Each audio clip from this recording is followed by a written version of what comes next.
feel good? Don't you wanna feel good, good, good? Sometimes I wish that we could go back before you got hurt, hurt, hurt. When before I was scared, now I'm feeling prepared. Don't you wanna feel good? Don't you wanna feel good, good, good? When you said you were leaving, I thought that you meant it. I played the victim, you starred as indifferent. Hindsight comes standard with rose-colored lenses. Hate to admit it, you're better off. Now you're too afraid to look, too scared to miss it. We're night and day, solar eclipses. Too afraid to look, too scared to miss it. We're night and day, solar eclipses.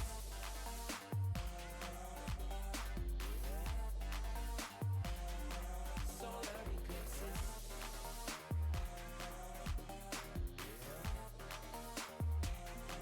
Solar eclipses. Caught up in your gravity, always end up lost in your rank. Intoxicated, maybe we can start again. Caught up in your gravity, always end up lost in your rank. Intoxicated, maybe we can start it. Maybe feelings change, I can remember all the reasons why we've been separate ways. Feeling all alone in your company, keeping you captive with guilty chains.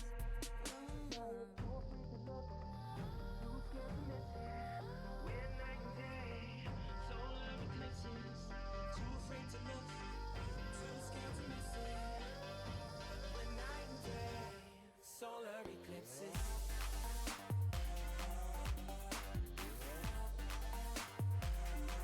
Solar eclipses.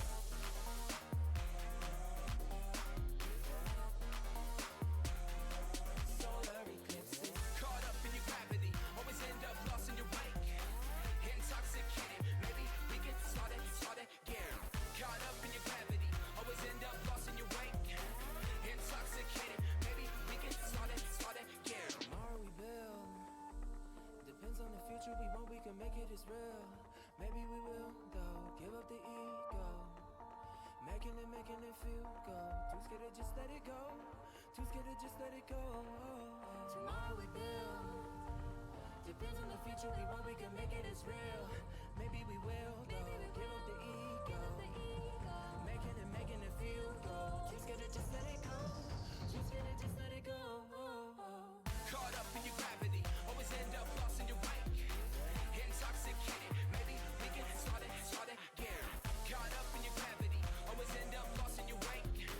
Intoxicated, maybe we can start again.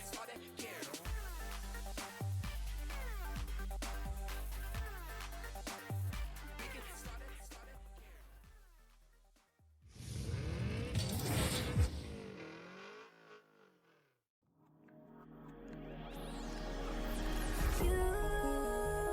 You wanna know my feelings every time I look in your eyes. Baby, I can feel your energy, it's making me realize everything we've been through makes us strong enough. You and I, everything we've been through makes us strong enough. You and I.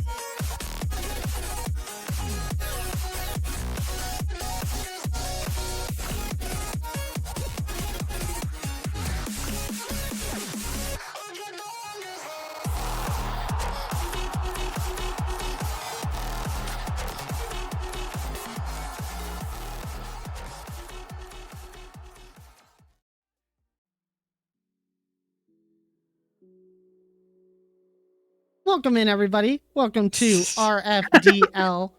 This is Swiss round 3, day 1. They couldn't hear any of that, guys. Don't worry. I'm Ecliptic sure about Phase. that? I'm with Aerolax, Docky, and Firestreak. How are we doing today, guys? Want to spark cranberry? Yes. I'm already losing my minds to these people. Please help me. Honestly, I don't think I have any brain cells left, so it's gonna be a fun day. You're Too doing better early in the than me. morning. Let's do it. Honestly, wait, no. Y'all can't say that. I need to pre-record my match this morning. I'm not the one who even says morning. it's too early in the morning. It's not even morning. It's not even It's not morning. even It's morning. way too early, guys. It's way too early in the day, okay? I'm tired. I'm eepy. This Hi, guy, tired. I'm this guy. Aerolax. No, you're not. Yeah, Well, everybody. that emote that Factual just posted, that is me right now. Well, this is Welcome going to to be the a great day. But yeah, welcome, guys, to RFDL. As I just said, this is the middle of our Swiss stage. We're getting into round 3. This is day 1 of 2 for round number 3. We're going to have some teams moving on today. We're going to have some teams possibly getting knocked out. Actually, I don't think that's today. I think all of that's happening basically tomorrow. But let's go ahead. We're not gonna do too long of a pre-show here because we're already getting ready to get our first game underway for today. But let's go ahead and show what has happened in the last couple of rounds of Swiss. Taking a look at the leaderboard here and taking a look at some of the matchups, because there's one that we kind of need to explain a little bit. But as you can see, round 2 happened last week with a bit of an upset. Luminosity beating Black Money Gaming, our second seed. Once again, unfortunate disconnect from Kiki in that game 5, but the results are what happens here. So Luminosity gets to move on to that 2-0 spot. They'll be playing for a spot in the playoffs tomorrow. Dignipause beats Awapta Gaming 3-1. Fox Clan with another upset over X3 Tactics, winning that in game 5 as well. And then in the 0-1 position, Big Dragon Squad losing to Protogen Rebellion in, I think, the biggest upset of the week right there. Squad 9 3-0 against Twisted Tails, and Persian 1, who we did explain has dropped out of the league, just takes the forfeit against Gentle Paws. And that gives us the matchups that we see here. And you can already see at the bottom the 3-0 for Twisted Tails, as they will move on to round 4 as Persian 1 has forfeited. But there's a very weird matchup showing up here in this 2-0 spot.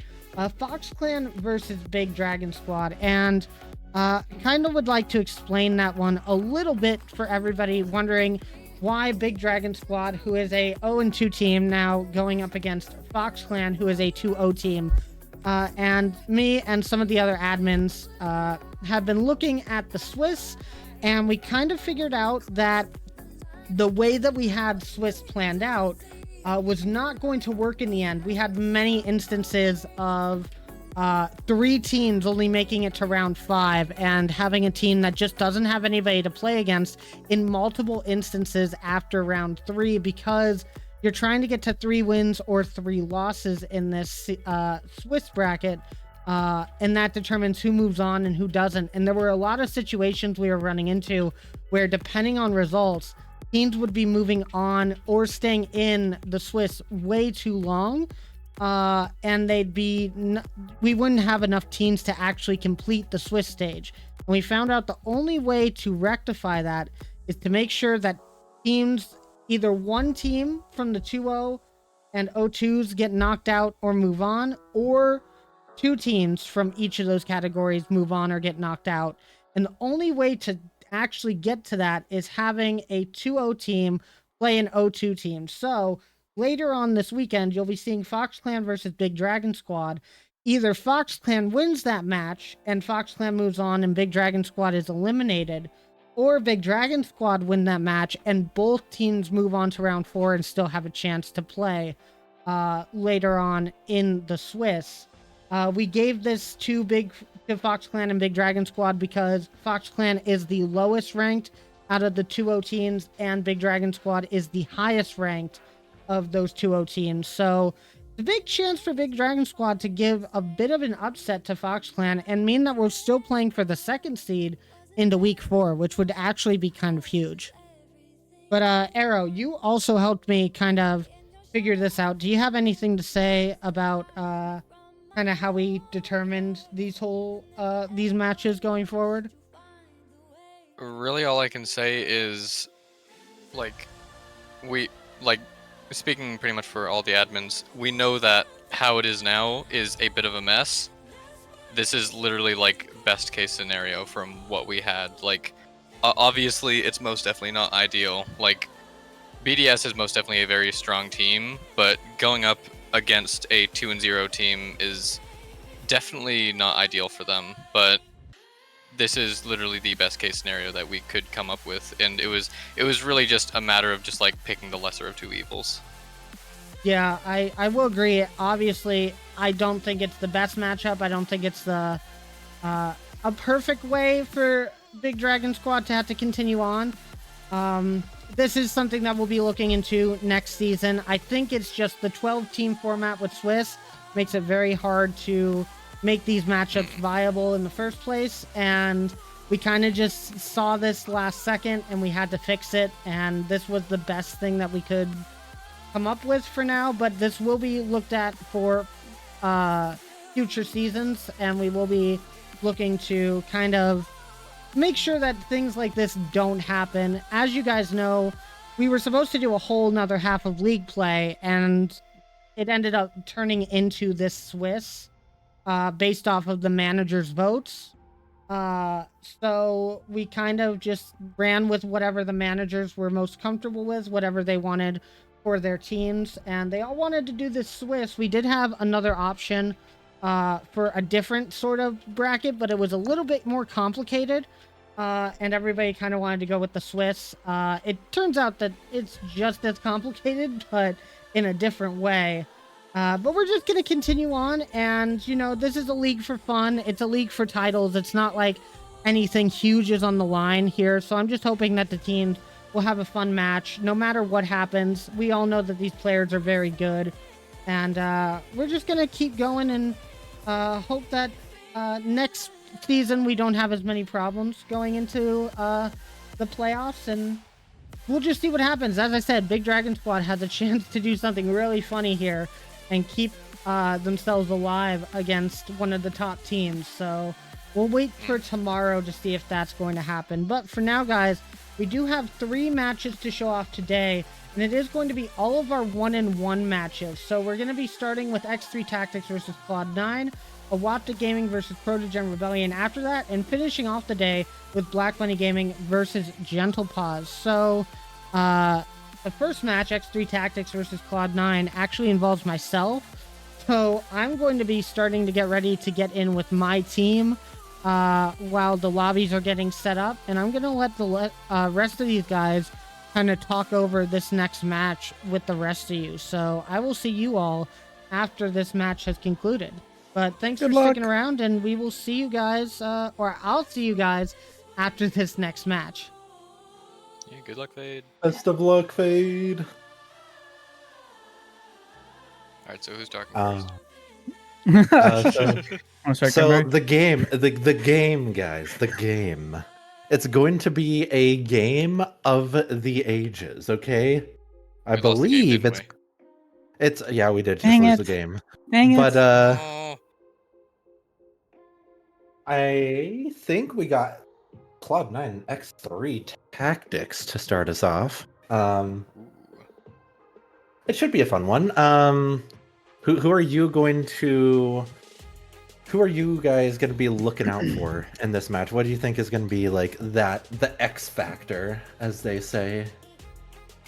X factor. Interesting way to put that. That's a very, very good question.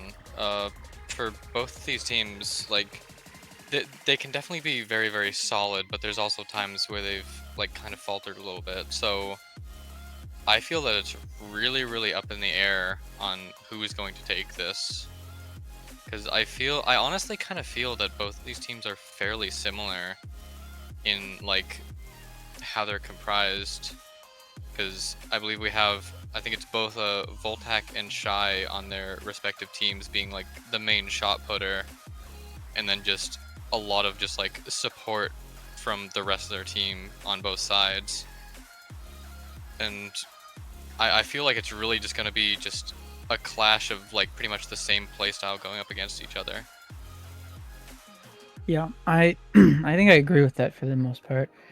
I think for me, if I had to single out anybody, um, Fade, who has a tendency to play really well just randomly sometimes, has not been playing the game super consistently as of recently, kind of suffering from that rematch addiction that he had this month.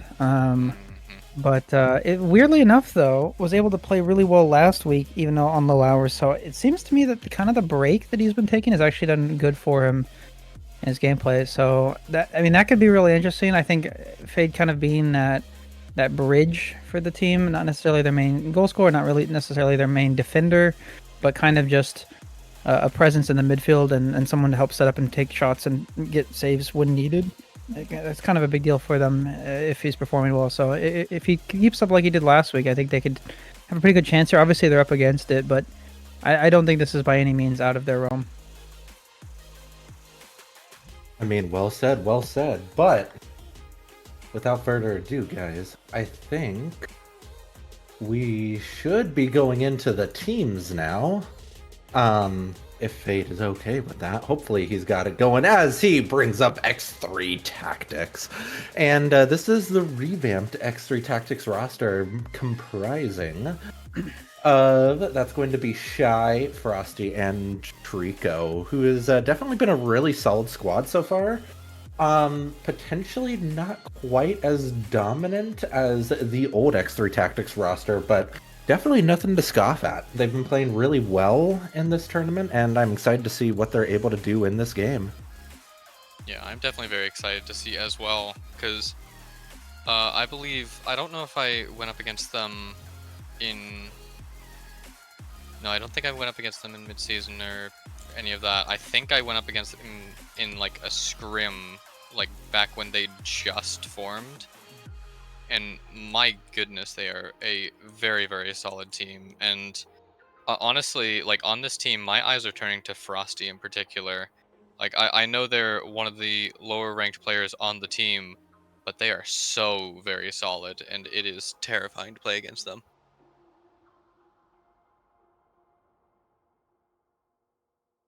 Docky. I think Ah, Docky died.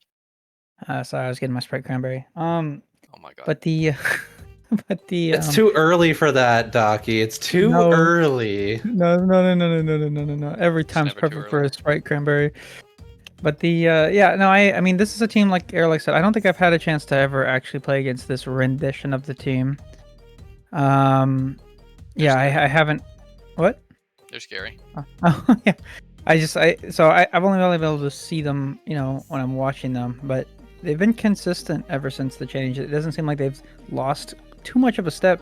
I think it's come to a surprise to most people that we've been watching so far. So I'm definitely happy for them to see them succeeding. They've continued to look just like an offensive powerhouse. Definitely, not unbeatable, but I mean, this is a team that's at the top of the league, and they've kind of proven that they deserve to be there at least for now. So we'll have to see if they're able to continue that momentum going forward. This is the 1-1s here, so it is exciting to see who moves up and who moves into that perilous 1 and 2 position. But either way, though, I do think they have a really good chance. Like I was saying with Cloud9, I think they have a really good chance here, though, for sure. Absolutely, Docky. And something I think that is noteworthy with this roster is I got to play against them during the league play right towards the end of the season, and it's something that we didn't really expect too much, but just want to give a little nod to Trico, who is so good at controlling the boost and can really leave teams awkward on that defensive front, which is something Cloud9 will need to avoid if they want to have a chance in this one. But speaking of Cloud9, heading into this game has been one of the hotter teams going into playoffs. They're definitely a solid all-round roster. Factual, that's my teammate. I knew he was gonna say it. I'm Voltac gonna and cross it off the Fades. bingo board. I mean, Man. it's gotta happen. You know it's gonna happen, Airlax. Yeah. But I mean, very solid squad. Factual showing up well as always. Voltac really making some big plays for this team, and I mean Fade. Fade does Fade things, and usually it works out. So I'm hoping for honestly, him. I mean, yeah, personally, I am too. When are we not? But I mean, Docky, Arrow, what do you have to say about this team? I mean, we've seen them play before. I believe they were top 4 coming out of league play, which just shows how solid of a team that they have been. And like I feel that, like, personally, just the roster that they have here is really, really solid. You have obviously Factual, who was extremely solid last season and has just continued that on to this season, just being a really, really good player overall on the field. And Fade, just always good at really just causing chaos on the field and just just helping create those plays in just kind of those unorthodox ways. And then of course Voltac, just as I said, just the main shooter of the team, just really able to just put on threatening shots, and just you got to watch out for this team. Yeah, I think you put it pretty succinctly there. I mean, you got. This is a team where I think you have one of those situations where this is not super usual in threes, but where all 3 roles are kind of been carved out a little bit, which can be, kind of work against you, but it's also difficult. It's easy to come into a game plan saying, okay, we're going to try to target this point of it, but it's a lot easier said than done. And we've seen that Cloud9's been able to adapt to people trying to make changes around, their kind of playstyle, having Voltac be that primary shooter, having Factual be, a fantastic defender and also a really good shooter in his own right. And then, like you said, Fade, the kind of chaos maker. I referred to him earlier as that kind of bridge, I think, between the two in terms of, Factual and Voltac. And I think he does a really good job of allowing them to have breathing room with his playstyle, creating opportunities, being there to take shots when needed. They're a team that relies very, very heavily, though, on team play, on making sure that they're rotating around each other.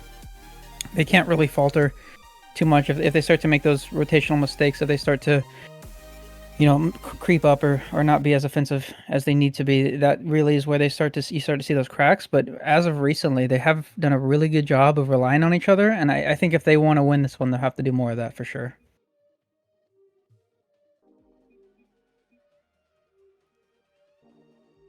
Well, very well said, Docky. But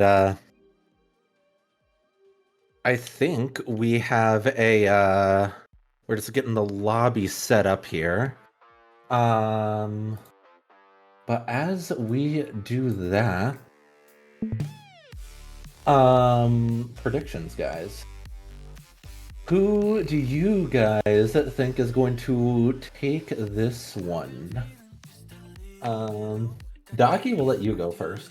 What? That's where I'm just kidding. Okay, let's see.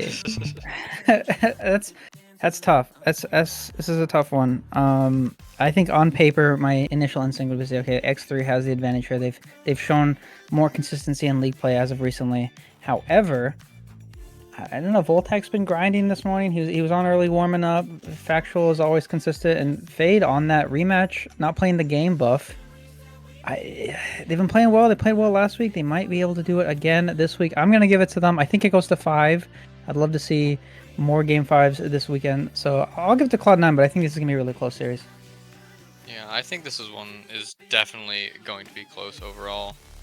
But like, Cloud9, yes, has been very, very solid, but X3 has been top of the league for a reason. Obviously, they went through a massive roster change, but even with that roster change afterward, they were still able to hold that top spot, which is most definitely not an easy thing to do. So for that, I'm going to have to give this to X3, but I agree it is definitely going to be a very close match, so I think it's going to go to 5 as well. You guys are making me have the desk lean. That's rude. I do think this one is going to be close as well. But ultimately, I think X3 has a slight advantage in this one, and we will go ahead and give it to... I'll give the lean over to X3.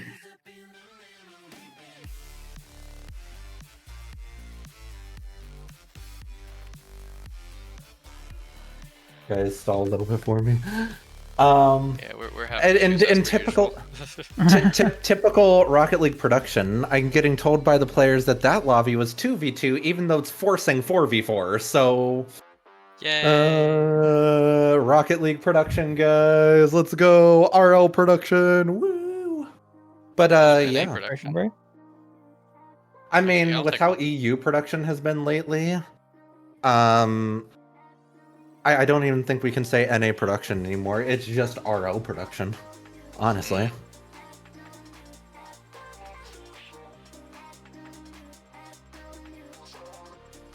All right. Brett Cranberry? Where? Brett Cranberry. Brett Cranberry? Where? We're losing our minds. I didn't have a mind to begin with. That was your first Oh. mistake. Yeah, I know. I think we are waiting on So, a player using the bathroom. Oh my god. Why couldn't you have done this earlier? NA production. Okay. who's the RLCS Pro who did that? Okay. But I do believe that player is back. I think I just saw them flash into the lobby. I think I did just see them flash in and out of the lobby, so we might be good to go. Hopefully. Yep. So on that note, guys, I think it is time to head into X3 Tactics versus Cloud9, round 3 of Swiss. Guys, take it away. All right, thank you. As we get into this game, X3 Tactics versus Cloud9. This is definitely going to be a very, very exciting game. What do you think, Daki? I am excited. Like I said, I think this one has the potential to be incredibly close, and well, it's up to here to see it. Both of us deciding to vote in the opposite opinion, but either way, I think we both are in agreement that this one will be decided by just a mere few goals. I don't think this is going to be incredibly one-sided, and it's seemingly that's already been the case. There's been a few opportunities, but 30 seconds in, and not really too much to see so far. Yeah, not really, but as you say that one, a lot of shots, and suddenly Shy is going to put in the first one for X3 Tactics, just already opening up the scoreline very, very quickly on this game. And if they're able to keep that up, this is definitely going to be a barn burner of a match. We're gonna have to see if Cloud9 can come back from this. This kickoff gonna go in the favor of X3, however, Voltac gonna immediately cut that one off. We're starting to see a lot of diving from Cloud9. They're eager to get that goal back. But X3 is playing this one so very patiently, just playing so solidly to get so many opportunities on that Cloud9 net. However, an opportunity there. Trico getting that over, and Shy nearly putting that one over the defender, able to get that one away. And my goodness, there's already just so much back and forth in this game.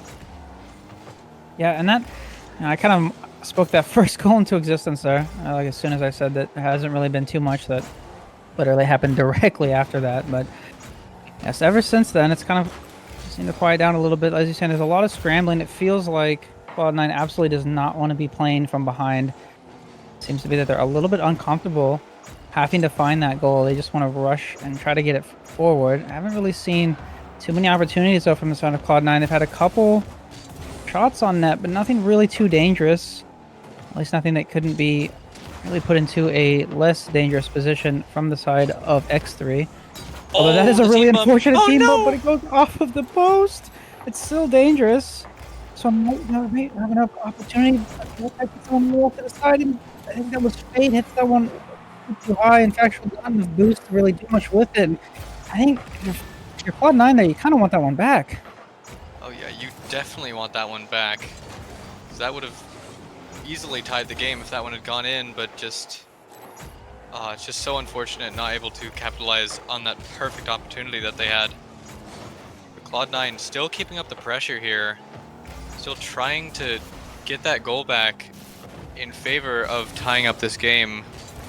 But X3 playing this one very well. Now Voltac with the patience gets it over one. Frosty, not able to get a touch, but Trico gonna be there, playing it very patient. And the pass mid, Trico's gonna try and put this one in. It's gonna be off the bar. And Fade able to put that one away. And it feels like we've had perfect opportunities from both sides already that have gone the opposite way. Yeah, there's a little bit of a confusion there from the side of Cloud9. I think the entirety of that team thought that was going to be a goal, as there wasn't really anyone rushing to get to the ball, maybe forcing that to be a counterattack, and they were actually able to get back to it and kind of keep the ball in Cloud9's half. And though I've seen a few opportunities from the side of Cloud9 ever since then, though, not really too much for it. Again, it is that 1 goal lead, so you got a minute and a half's more than enough time to try to come back into this one, but they're really going to need to start pushing some of that into the offense. I think they've been playing this a little bit too patiently, trying to find those moments, but they're just not getting them right now, so they might need to start forcing them. That's a double commit and a double miss. Might make it a little bit more awkward for them than they'd like, but no one from the side of X3 actually able to do much with it. We approach just over a minute here. Cloud9 really needs to start pushing this forward. Yeah, and I'm noticing something from Cloud9 is that one's just going to go rolling in. Factual going to get credited with the goal. And I just completely get stopped in my tracks in terms of thought. What even happened there? I believe a fake of some sort. Trico just not able to get the 50. And that one's just going to roll in. But as I was going to say, it feels like Cloud9 was getting very desperate to tie up this game, starting to double commit quite a lot, which was leaving X3 with a lot of opportunities on the Cloud9 net. But now that they finally have that tying goal, I'm expecting to see them kind of calm down just that little bit, knowing that even if they don't score, it'll still go to overtime. But we're starting to get into that position where most likely the next goal is going to win the game. And you know that both teams are going to be eyeing for that as a pass up to Factual. That was going to be on, but Trico just cutting that one off perfectly. Still going to bounce dangerously for X3. Voltac going to try and put this one mid. Factual going to try and be up, but isn't quite able to get there. Trico going to cut that one off. Has a perfect opportunity on net, and that one's just going to sneak through. And with 17 seconds remaining, Trico is going to give the lead back to X3. And it felt like there might have been a little bit of a push forward there from the side of Cloud9. Maybe all three of them hoping to get that regulation goal. Trico able to hit that into the corner where no one on the side of Cloud9, I said on the side too many times, no one on Cloud9 was really able to be there for it. Factual was almost able to get back to it in time. That's another shot from Factual now. 10 seconds left. There might be another opportunity. Tries going to hit this to the side or forward. Factual gets one touch but isn't going to have a follow through. They're going to have to get a pop here if they want to have a chance. One more chance here. Factual gets a decent touch. They might have a pop here. It goes really high. Is anyone going to have boost for this one? Oh no. Not quite able to get there in time before it hits the ground. X3 is able to take this one in regulation. And that's game 1 there for X3. That is indeed game 1, but that was such a very, very close game, and that's kind of exactly what I was expecting from these two teams here.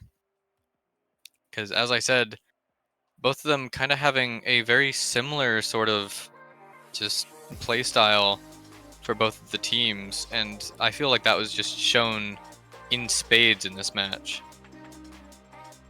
Yeah, definitely. And I have to think that in game 2, you might see Cloud9 play a little bit more controlled. Like you said, the desperation that they were kind of playing with for what felt like a majority of that game, I think hindered their ability to start getting some opportunities of their own. You mentioned earlier those double commits, some of those rushed shots just really come back to hurt them a lot. And I think that, like I said, hindered their ability to really push the issue there. So I feel like if they play the next one a little bit more controlled, don't really rush, don't really let that get to them, I think you might have a lot better chance there. Yeah, I've definitely got to agree, but they definitely can't be mad about how they played in that, because that was, again, just a very, very close match, and there was definitely a lot of opportunities for both teams to either increase that goal lead or tie it back up. So we're going to have to see how they are able to come back from this in terms of Cloud9 as we get into the second game here. We get the countdown. Cloud9 gonna win this kickoff very, very well, and a bump on Trico as well. This is going to be very awkward for X3 automatically, as I believe we see an Esper. Esper buff! for Fade, and Voltac going to score that off the pass, and that is very, very well played. I told Fade this last week. The Esper gives you that extra bonus there for for the offense, and well, immediately the Esper coming through. Pretty good pass there to Voltac. Nice finish as well. And that's got to feel good for Cloud9. They really struggled to get that one goal last one. Get that first one in the first 20 seconds. So they do not want to let one go in to tie it. It's a really nice save. So I'm not sure who got that save. I think that might have been Fade. It's a really nice goal line save there to keep that lead for them. And like I was saying, if you're Cloud9, though, getting that early goal, it's got to be a little bit of a weight off your back. You really don't have to play from behind. And maybe we'll start to see them play a little bit more controlled here, like I might have mentioned before this one. And playing controlled is especially good if they're going to be up by one, because even though they'll definitely be wanting a bit more of a cushion, all they really need is just that one goal, and they can definitely win this match. So they're looking to be in a very good position. However, X3 doing their absolute darndest to try and just take this one back. But nothing seems to be working. It seems that Cloud9 has figured something out to counter X3's playstyle. However, a miss from Voltac there. Factual is going to have to get that save. And a very quick challenge as well. It honestly feels like Cloud9 is playing so much faster than they did in Game 1, and it is working wonders for them. Yeah, and they're playing aggressive, too. I mean, a lot of these midfield challenges they're going for, it seems like they're almost just jumping at every opportunity that they have. That seems to have put, like you said, X3 kind of on this awkward position on the back foot a little bit, and something we didn't really see in that first game at all. If you're Cloud9, that's absolutely got to feel good. You feel like you might have a little bit more control in this one than you had all of last one. That's a really nice touch, but that will be saved away. So this might be an opportunity for X3. Shy gets it down. Trico might be there for the shot. It's going to be a pass, possibly, but no one there to take advantage of it. And this one's going to go back the other way. Voltac a little bit too heavy of a touch there to really do much with it. And we're starting to see kind of both teams adapting to each other a little bit more in this series as the ball's kind of started to go back and forth. No one really getting past that second, third man. It's starting to turn into a little bit of delayed ping pong. Yeah, just a bit. However, starting to get a bit of a passing play here. Voltac gonna barely not be there. He's going to get hit right the way back down by Shy. It's gonna be very dangerous. And a save from Voltac is going to keep that one away just for a little bit. And another one as well. Fade is going to be up for this. And finally, all those threatening shots are finally put away. As Trico gonna miss this ball. And Voltac gonna be up for this. Frosty trying to get a touch on this. It's just a scramble in front of the X3 net, but finally able to get that away. But once again, Cloud9 just able to put this right back into the X3's defensive end. They're putting on so much pressure, and even if a lot of these shots aren't really going towards net as much, it's still putting on so much pressure on the side of X3 because they know that one missed touch might spell disaster for them. As we're counting down the seconds, starting to get to 100 seconds left in this game. And still that first goal is the only one. However, as I say that, Fade going to put in the long shot and increase that goal lead up to 2. What happened here? You got both players in the midfield kind of on the same side of the field, and I think both of them thinking the other one was going to go for it. No one really rushing to get there quickly. So let's just say before that goal, it felt like X3 was starting to ramp it up a little bit offensively. And so if you're Cloud9, you really, really like to see that buffer goal go in. If they start to get hot here, it might spell disaster for the side of Cloud9 if they did not have that buffer goal. You don't want to give momentum swing. Like getting that buffer goal gives you that extra little bonus there to take as much time off the clock as you need. A lot of shots though have come from X3 in the last few minutes, or last minute or so I should say. Something that we didn't really see early on. Like I said, X3 starting to really take control of the offense, but with that 2-goal lead that Cloud9 has, they're able to be a little bit more relaxed. They do not need to score at this point. They really just need to keep possession. Yeah, and yeah, with a minute remaining, just keeping that possession, I feel, is exactly what they're going to be doing. However, it looks like they might be doing the exact opposite, looking for yet another goal. Oh no. Which might be a bit greedy, as X3 is going to get a bit of a breakaway here. The shot is going to be missed, and Fade is going to be able to get there. And that was definitely an opportunity that they're going to want back. Frosty with another shot, Factual able to put that one away. And another shot finally is going to find the back of the net. Trico tying this with just 30 seconds left. Cloud9 still having the goal lead, but it might not last for long if X3 is able to keep up this pressure. Yeah, and it felt like it was coming for a long time. X3 ramped up the offense really a lot here. Almost feels like they turned on a switch at some point. I'm not sure if it's them taking up the offense or Cloud9 starting to play a little bit more lax, allowing them to take shots. That's worked out in their favor. That might actually be a goal opportunity. That's a mistouch, massive mistouch, and Voltec takes full advantage, and they get that 2-goal lead back with 17 seconds left. They are gladly going to have that, as, yeah, that's just a really unfortunate mistouch. Trico either wanting to just take that down and control it or put it over to the corner, just not getting either of those touches. And with that, that's pretty much just going to spell the end of this game. Cloud9 is going to have tied up this series against X3, which is definitely what you wanted to see if you're a Cloud9 fan. We count down the last few seconds. This one going to be bouncing high. Maybe another one for the road. No. Cloud9 going to win this one.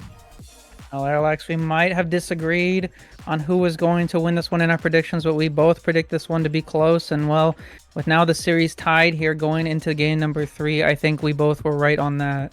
The adaptations we've seen, at least from both teams, has been kind of interesting to see in real time. Like we saw Cloud9's take it a little bit more offensive pressure heavy, a little bit more controlled. They did a much better job of rotating around each other in that game too, but then actually also adapting and turning that into a much more aggressive game from them. Almost worked out for them, but unfortunately they just were not able to come back late in that one, giving Cloud9 that one. So we'll have to see Cloud9 makes an adaptation to the adaptation that X3 made in terms of trying to kind of slow down that X3 offense, because you really don't want to give them that offensive momentum. Yeah, you definitely don't want to, because I know this X3 tactics is very, very good on offense if you let them build up that pressure. Because just dealing with that immense pressure, especially for an extended period of time, literally any team is going to falter eventually if they're able to just keep up that pressure. But Cloud9 was doing very well, kind of breaking away from that for quite a while. X3 still finding that goal to nearly get it back, but Cloud9 just able to get yet another one to guarantee that goal, or that game, sorry. As we get into game 3 here, this still could be anyone's series. Both teams just 2 wins away from taking the series. We're seeing, once again, this pressure from X3, but Cloud9 able to get those breakaways really, really quickly, it seems. Just able to break away from that pressure, as we see a demo on Fade, but Factual just going to be able to just carry that over, nearly getting a shot on. Frosty able to put that one away. Now Shy trying for the shot. It's going to be off the backboard, and a clear away from Fade. That was such a dangerous position, but once again, Cloud9 able to break away from it. And it's really interesting. It seems like X3's kind of made an adaptation of their own here, maybe in preparation of expecting Cloud9 to adjust maybe a little bit to the offense. The speed of gameplay, at least the pace here that X3 is trying to play here, is a little bit faster than last game, and that is causing some of their shots to be rushed. We saw that earlier ceiling shot, maybe a little bit more rushed than they would have liked it to be. So that one ended up being a little bit more of an easier save than might have seen in the last one. You got that car change though, and this is always the thing that I've always said, is that one is going to be a shot. It's an unfortunate mistouch. I'm not sure who that was. Accidentally might have back passed this towards their own net side. It's just so unfortunate. I think that was Fade there. No one really able to get that back one in time. I was saying though, it seems like maybe the case here for X3 is to just start ramping up the speed, maybe trying to make Cloud9 a little bit more uncomfortable. Yeah, because I know that this is exactly what this X3 team is good at doing, just making that defense uncomfortable as well as putting them under that pressure. It kind of just brings out those mistakes no matter what team it is. As we see Fade nearly getting the ground pinch, just barely going to be off the bar. That was a very, very good opportunity that's just barely going to be missed. It was very, very well played, and we're going to have to see some of that creativity coming from them. As being down by 1, once again, I I jinxed it. Factual going to put in the tying goal just as I say that they're down by 1. I love the high shot, especially when you got someone kind of waiting in mid to pounce on your passing plays, and yeah, if Factual able to hit that so high that Trico was not able to get to it in time, and then just waiting for the shooting opportunity. But that's a really close save. Isn't anyone going to be there for the double or the second save? No. Shy will have this one away. Fortunately, over the side of Cloud9, both players in the exact same spot. No one able to take that follow-up save, and that's an unfortunate misplay there for the side of Cloud9. Yeah, but they're just going to have to pick themselves up from that one and just keep going on, because there's still 3 minutes left in this game. They've still got plenty of time to come back. However, X3 once again putting on the pressure, trying for the bump, but isn't quite able to land it. Now Frosty gonna try and control this. I'm seeing a lot more demos from the side of X3. Cloud9 gonna definitely have to be wary of that, as Voltac gonna get a fantastic read off the backboard, able to beat out the shooter. And Fade gonna try and put this one mid. Trico gonna cut this one off, but Voltac going to be there. A lot of action in this corner. Finally able to break away as an unfortunate touch. Trico just going to carry that one in, and that's going to be a 2-goal lead for X3. We had the mistouch in game number 2 lead to that 2-goal buffer in late in the game, and there's one from Cloud9 as that one just lands. I think trying to cut off Trico's momentum, but unfortunately the ball just goes directly back into his path of travel there. Not really a misstep that caused, but again though, there's a lot more time than we had in that last game when that 2-goal lead came back. So just over 2 minutes is more than enough time to come back into this one. Again, though, I haven't seen a whole lot of shooting opportunities. They've had some close calls, but I'd say all in all, it feels like it's been mostly X3 running the offensive show here in this one. Although, as I say that, this might be an opportunity. Fade going for a flip reset there. Not really able to do too much with it. This is still dangerous, though. Is anyone going to get a touch? That's really dangerous. A team bump goes through, but no one's going to be there to commit. And oh no, that's a commit way too late. And Shy's just going to tap that one in.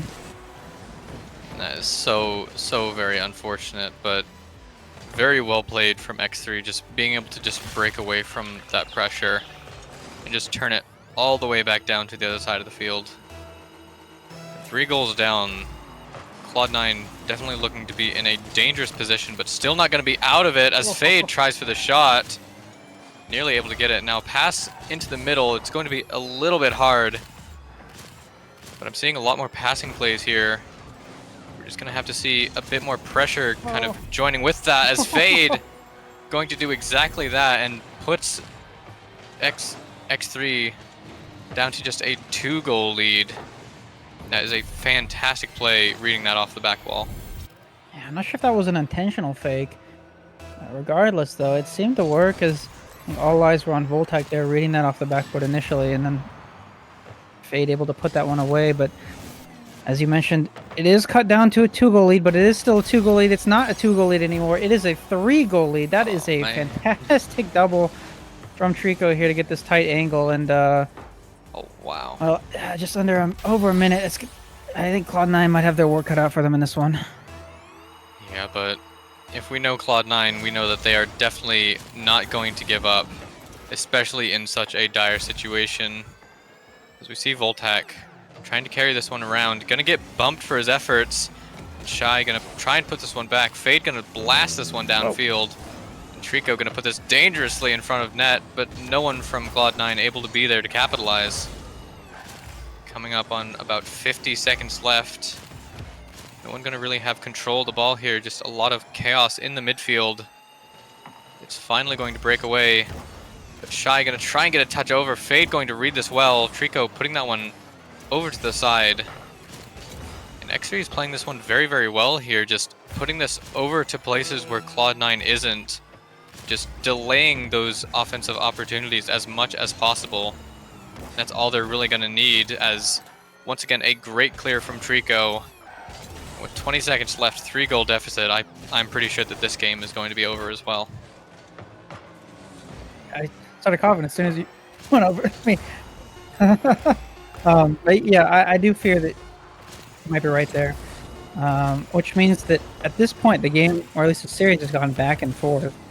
every other game. So, we talk about adjustments, and I don't necessarily think any of the adjustments people are actively making are adjustments that are, or at least they're actively doing on purpose. I think when those adjustments happen, I think it's more so kind of subconscious a little bit, in the fact that you start to notice that teams are doing things, so you make subconscious changes to your gameplay, and that started to develop, I think, a little bit here, at least for X3. I don't know if they're actively. I mean, they might be in comms actively doing this, but it seems to be the case that I think they realized that if they just play faster and play a little bit more aggressive, then Cloud9's been getting a little bit more uncomfortable and allowing for those extra goal opportunities to happen. So at this point, if you're Cloud9, you might want to consciously make that change. I know we talked about, they've made some adaptations, but at this point, they really need to start trying to control the pace more, maybe take some more controlled shots and try to incorporate each other in the move forward, because they've had those opportunities, but there hasn't really been that follow-up that I think they desperately need.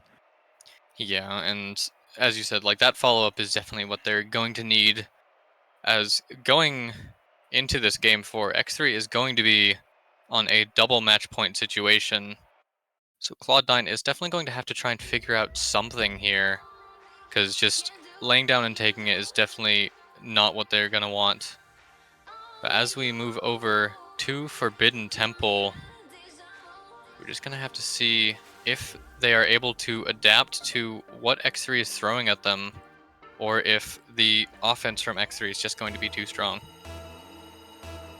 Yeah, and at this point, like you said, if you're Cloud9, this is your last chance to do so. I guess technically, the last chance to make that change to give your team the win here. And it has gone every other game, so we'll see if that trend continues. Now, obviously, for Cloud9, you don't want it to go every other. At this point, you just want to win the next two, force that game 5, and then win it. If you're X3, though, I'm sure you'd be more than content to end this one here and now. For now, though, I think that we'll see who's able to score that first goal, but I have to imagine that that'll set the tone, and, well, that's going to be Trico getting a nice little outplay there around Factual, and X3's up 1.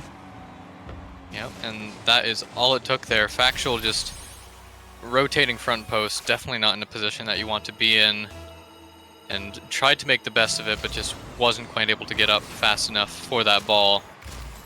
And X3, once again, putting on a lot of pressure, as we know them to do. Shy getting a fantastic save over the corner, but Fade gonna try and put this one off the back wall, tries for some demos as well, getting a bit of that disruption play. But X3 able to break away from it very well. Get a sidewall, but it's just going to go as far as Shy. It's going to set up their own play, tries for the reset off the ceiling, isn't quite able to get it, but gets a dunk, and Fade nearly going to put that in their own net. It's barely going to be put over the side. I thought for a second we were going to see glory. Well, this one's looking a lot like that first game. Actually getting that early goal, and maybe a little bit of desperation from the side of Cloud9 creeping back into this one. They haven't really had too many opportunities, but they have seemed to kind of rush some of these touches. Fortunately, not really putting this in advantageous positions for themselves, so this might be an opportunity. Fade's able to get the read. He does, but it's just going to go as far as Shy. This is a really heavy touch from Voltac. Can't get the double off the sidewall. And again, though, it's kind of that desperation. There's a little bit of opportunities, but they're just not able to get those touches that they need, and it's, I think, hurting them a little bit. Yeah, it is definitely hurting them, because I want to go back to that situation with Voltac. Like, there was no one challenging him, and he decided to just blast that off the sidewall and tried for the redirect. But even if he was able to put that one on target, there was probably going to be maybe even 3 defenders in the net.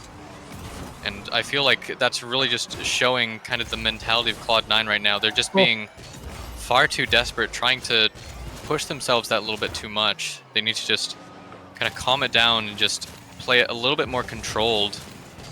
Because I'm actually seeing a lot of diving from X3 as well. As we see there, Frosty just full field aerial to try and get that ball that, once again, no one was challenging. So we really just need to see just a bit more awareness from these teams, as Shy going to put that one barely off the side. And Fade going to have a bit of an opportunity here. Doesn't have the boost to follow it up. Frosty going to blast this one downfield. Now Factual going to come off the ceiling here, hitting this one down right to Trico, who's going to blast that one off the backboard. Fade getting a good clear here. Shy going to try and get this one mid, and Voltac able to keep that one away. 2 minutes remaining. It's very dangerous for Cloud9 as they're getting shot after shot put on their net. And finally, one is going to go through. Trico setting that goal lead up to 2 for X3. And I'm starting to wonder if there's a little bit of miscommunication happening as just like we talked about, they really need to start controlling some of these touches and they just haven't really done so. There was an opportunity, I think, for Voltec to take control, but got cut off there by Factual, unfortunately. And that allowed them to keep the ball in their half, and the ball stayed in their half for what felt like an eternity. Fade might be able to make this a dangerous one. Not really able to do too much though, unfortunately, and no one's going to be up early to challenge this one in the air, and that's just going to cause more time to go off the clock. Just got to push forward. Factual might be able to get up to this one in time. That's going to be maybe a triple whip. This might be a goal opportunity if Voltec gets a nice power shot, and they're not out of it yet. They are indeed not out of it just yet. A fantastic opening right there. This Voltec just barely able to slot that one through. Now Voltec gonna try for yet another one. He isn't able to get that good of a 50, but it's gonna go right to Fade. Frosty trying to put this one into the corner. A bit of a miss, but Voltec isn't quite able to capitalize on it. Now Fade gonna try and hit this one down. A bit of miscommunication once again. Cloud9 seem to be just really panicky at this point. However, a sidewall from Fade isn't quite able to get it. Trico gonna try and get the redirect. Now Voltec gonna try and put this one downfield. A 50 is going to go through. A demo on Trico as well. Shy going to be in an awkward position here. Gonna try and put this one over. Gets it over Voltec, but Fade gonna be able to dive in and clear this one away. Now the fake under Frosty. Trico gonna try and take control, isn't quite able to. Now Voltec had the open net, is going to go for the bump, and Voltec able to put that in, and we have a tied game. Well, this is exactly what you wanted to see from Cloud9. Voltec takes it slow, and Fade immediately goes for the bump, and well, that's like I said, that's exactly what you want to see. That's that team play that we know that Cloud9 can do, and just waiting to see that communication come out from them. Like you said, they've had a little bit of missteps in terms of communication, but they seem to have ironed that out here in the last few minutes here. But of course, I'm gonna curse it as a massive miscommunication leads to a X3 goal. Yeah, we saw Voltec there just accidentally side flipping, and no one from the side of Cloud9 able to recover that misstep. Now 31 seconds remaining. Cloud9 in a dire situation as Fade gonna put this one off the sidewall, able to grab the boost but isn't quite able to get the ball. Voltec with a bit of a panic touch, once again just really panicking on that defensive end as Frosty nearly gonna get a shot. Trico's gonna be able to put that one in, and 16 seconds left. Cloud9 is gonna have to give it their all right now. Yes, yet another double commit there from Cloud9. That one has gotta hurt. Absolute heartbreak for the side of Cloud9 as they now face a 2-goal deficit with 16 seconds. 16 seconds rather left in this one, and with I think they all committed on that one. The clock is just going to continue to tick down. I don't even think the best players in the world can come back from this one, and that's going to be another win here for X3, and that is going to put them in that 2-1 position. Yeah, and that is very, very well played from X3. But you also got to give credit to Cloud9. They're just playing their hearts out. Really able to just keep those games close, even if it was a 3-1 loss. Yeah, I have to agree. And we saw those flashes of brilliance from Cloud9, right? We saw that they were able to play as well as we know they were able to play. I think, unfortunately, they found themselves in that deficit, and maybe a little bit of the panic, maybe a little bit of the not wanting to go down in the series, having that effect on them.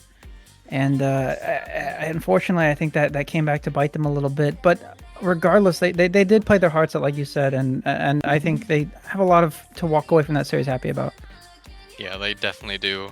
But they definitely can't be just walking with their heads down there. Like, sure, it is a loss, but they're not out of it just yet. They've still got plenty of opportunity. But in order to make it to playoffs, they are going to have to go all the way to round 5, which is definitely not the situation that you want to be in, but if I know Cloud9, there's definitely a chance.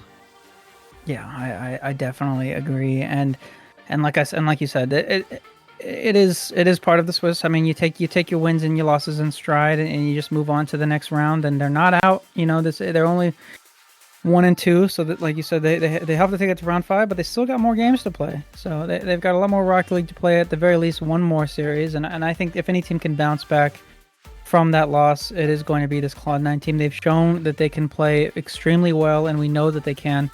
I think X3 just had their number this time, and X3, obviously a team that we talked about, top of the leaderboards, not an easy team to go up against by any means. So I think, all in all, it was a very, very close, very, very good matchup. I think this could have gone the other way on any other day, but regardless, we do have more matches to play. I gotta get to get ready for my own matchup here, so we will go to a break, and when we come back, we'll have Awoptic versus Protogen Rebellion. Let's go. Yeah, that'll definitely be fun. In the meantime, we will see you when we come back.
Hello, everybody.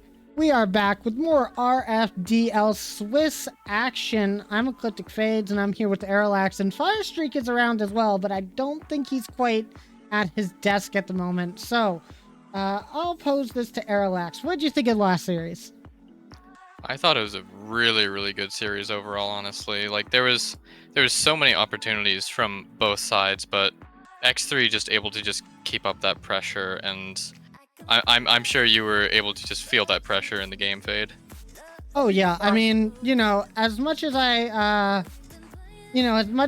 talk about how good Trico and Shy and Frosty are, I've never actually had to play against the squad. This time I got to see it firsthand how good they are. They definitely put on a lot of pressure. They are very tough to beat in the back line. They definitely have what it takes, and I think getting that second win is going to be huge for them. They are now one win away from going into the playoffs. Meanwhile, my team, Cloud9, we're going to be fighting for our lives for the next couple of weeks. So excited to see who we're going to play, who's going to be the next person that we have to take out. And the thing is now I'm playing in elimination games. So any team that I take on, for the most part, I think, are going to be teams that I actually knock out of the league. And I mean, that might feel kind of sad, honestly, to be knocking teams out. But I want to keep playing. So good luck to whoever we play. And we'll see which team is alive at the end of round 4 and round 5. But that being said, we still have a couple more matches to continue on with for today. Our second match of the day is going to be Awaptic Gaming playing against Protogen Rebellion. We're going to see which one of these 1-1 teams will get the next dub. This is a very good match. I'm very excited for it. Protogen Rebellion with the upset last week against BDS. Do you think they're going to bring that momentum into this week's game? Oh, I really hope so. That was a stellar game from the guys at Protogen Rebellion. Listen, okay, like, BDS is an extremely strong team, and we've seen Protogen Rebellion playing. Like, they're definitely good, but, like, I knew that it was, like, it was very, very difficult, like, very unlikely for them to get that win. And then they just came out swinging and just would not stop. It was insane to see. And if they're able to keep up that pressure going into this game against Awaptic, I'm sure that they have it. Yeah, for sure. Fire, are we back yet? Yeah, I'm here. I've been here. All right. Well, Cap. I just want to ask you. We know you weren't here at the start of this, but what do you think about this series coming up? Awaptic versus Protogen Rebellion. I mean, Awaptic definitely a solid team in their own right. They definitely have a lot of options when going on to the offensive side of the ball. You know, Daki being able to put on some really effective shots, T-Park being able to put on some good shots of his own, and Bunky, who is I don't know if you guys would agree, but I'd say definitely the most mechy C3 in the league as of now. Definitely not somebody I enjoy needing to defend against. But then you got Protogen Rebellion, who's picked up a ton of momentum as of lately, and also just a really strong defensive team in their own right. And I mean, I think the difference maker for Protogen is how effective are they able to be on the offensive side of the ball during this series? Because if they're like, maybe struggling to capitalize on their opportunities, or maybe not being able to hold a lot of pressure during these games, they might be stuck on their defensive half quite a bit, which might not bode well for them. But I think this is a really even matchup, and it's definitely going to be an entertaining series. Yeah, I have to agree. Let's go ahead and talk about the teams coming into this, starting with our higher seed going into this match. It's going to be Protogen Rebellion, who is tied with Awaptic basically in the league in Swiss right now. So they're going to be coming in first. But Static, Heavenly, and Turtles, I talk about all the time. These guys are fan favorites, well known within the community, and everybody loves to see them on a team together. They've been playing really well, and as we said last week, they had one of the best matches of their lives against BDS. We'll have to see if they can bring forward that performance again into this match. Yeah, we're definitely going to have to see, but Like, we saw these guys play last week. They definitely have the capabilities to be an absolutely stellar team. But, like, of course, like, we also know this team to be a very fun-loving team. Like, I feel like the best quality about this team is that they're able to just not take the league seriously and just have fun. And at the end of the day, that's really what matters. Exactly. And I mean, look at who they have as a manager. Like, Rystall is definitely going to keep their mentals high regardless, win or loss. You know, that's just her vibe. She's going to keep that team spirits high. And I mean, regardless of the outcome of any given matchup, this team is going to have a ton of fun playing.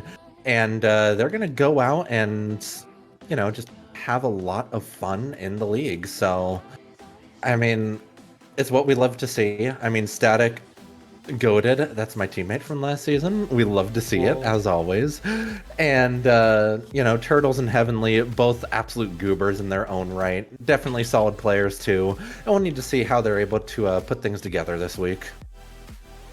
I mean, I think the main force behind Protogen's offense this week is probably going to be Turtles. So my question for Turtles is, how many shots have you had before this match starts? Because that's going to make a big difference, as we've seen what he's like playing normally, and we've seen what he's like playing heavily intoxicated, I guess I would say. So I think that's going to play a big role. But obviously, there's a whole nother team to talk about here, and it is going to be Awatic Gaming coming in here with Daki, T-Park, and Bunky, and they've also had some really good series in this league. They went, I mean, I guess Swiss hasn't been the best for them.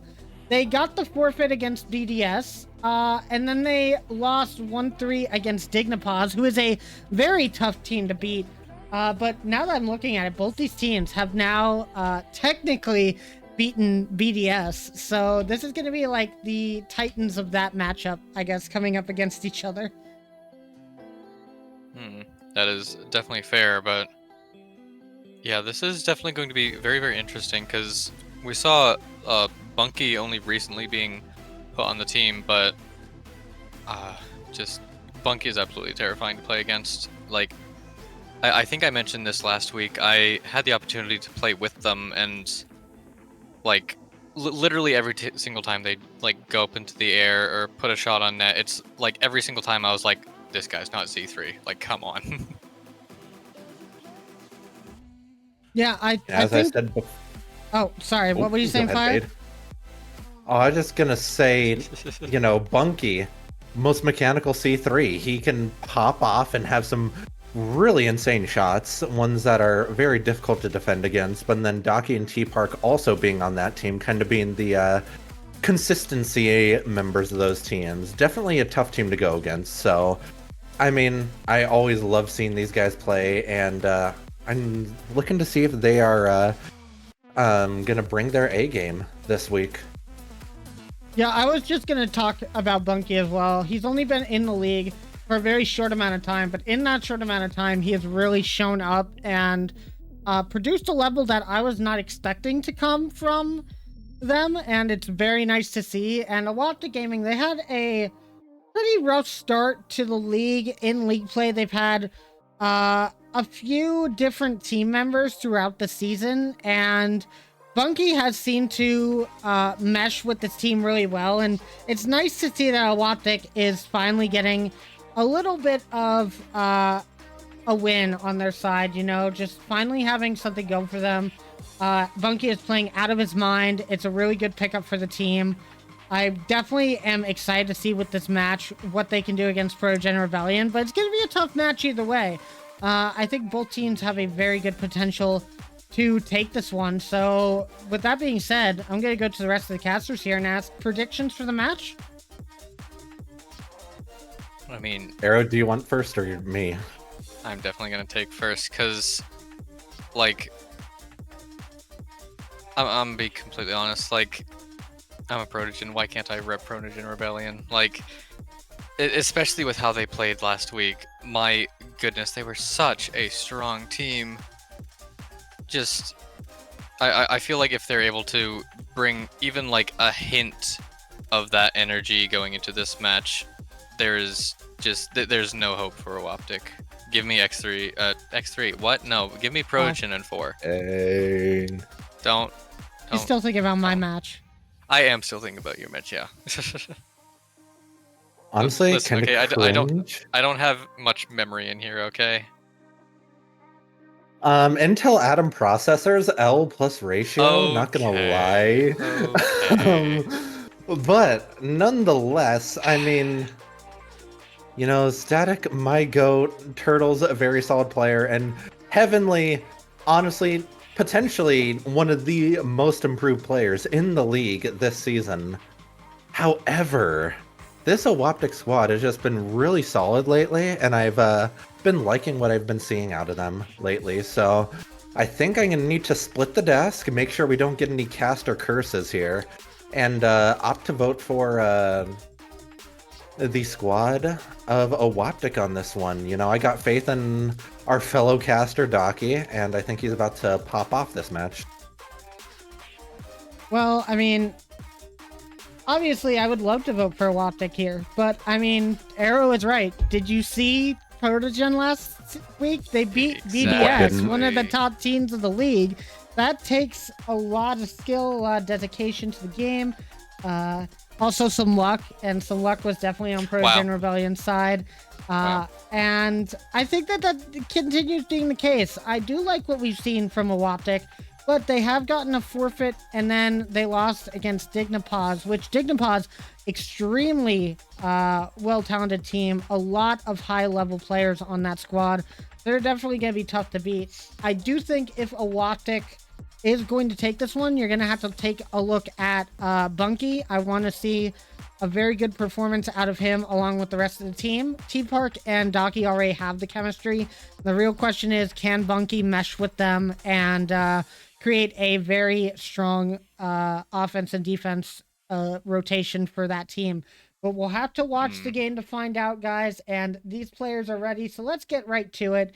It's time for our second match of the day. It's going to be the Battle of the Greens once again. Awoptic versus Protogen Rebellion for their spots in round 4. One of these teams going 1-2, the other going 2-1. Let's find out who it is. All right. Henry. No, I'm taking. Oh, go ahead, Arrow. Go, Arrow. As we take into this game 1, immediately going to see those air mechs from Bunky, trying to get that one over to Daki. And yeah, as Fade was saying, like, this is definitely going to be a very, very interesting team composition here, as we actually see for this first game, we actually see Baxis in this first game for Progen Rebellion, subbing in for Heavenly. We're gonna have to see how that changes the team structure of Progen Rebellion, as that might throw them off, as they had their full squad for that game against BDS. But so far, it's looking fairly even overall, as Turtle is gonna immediately challenge Bunky in the air there. Now Daki gonna get a ceiling pinch down to T-Park.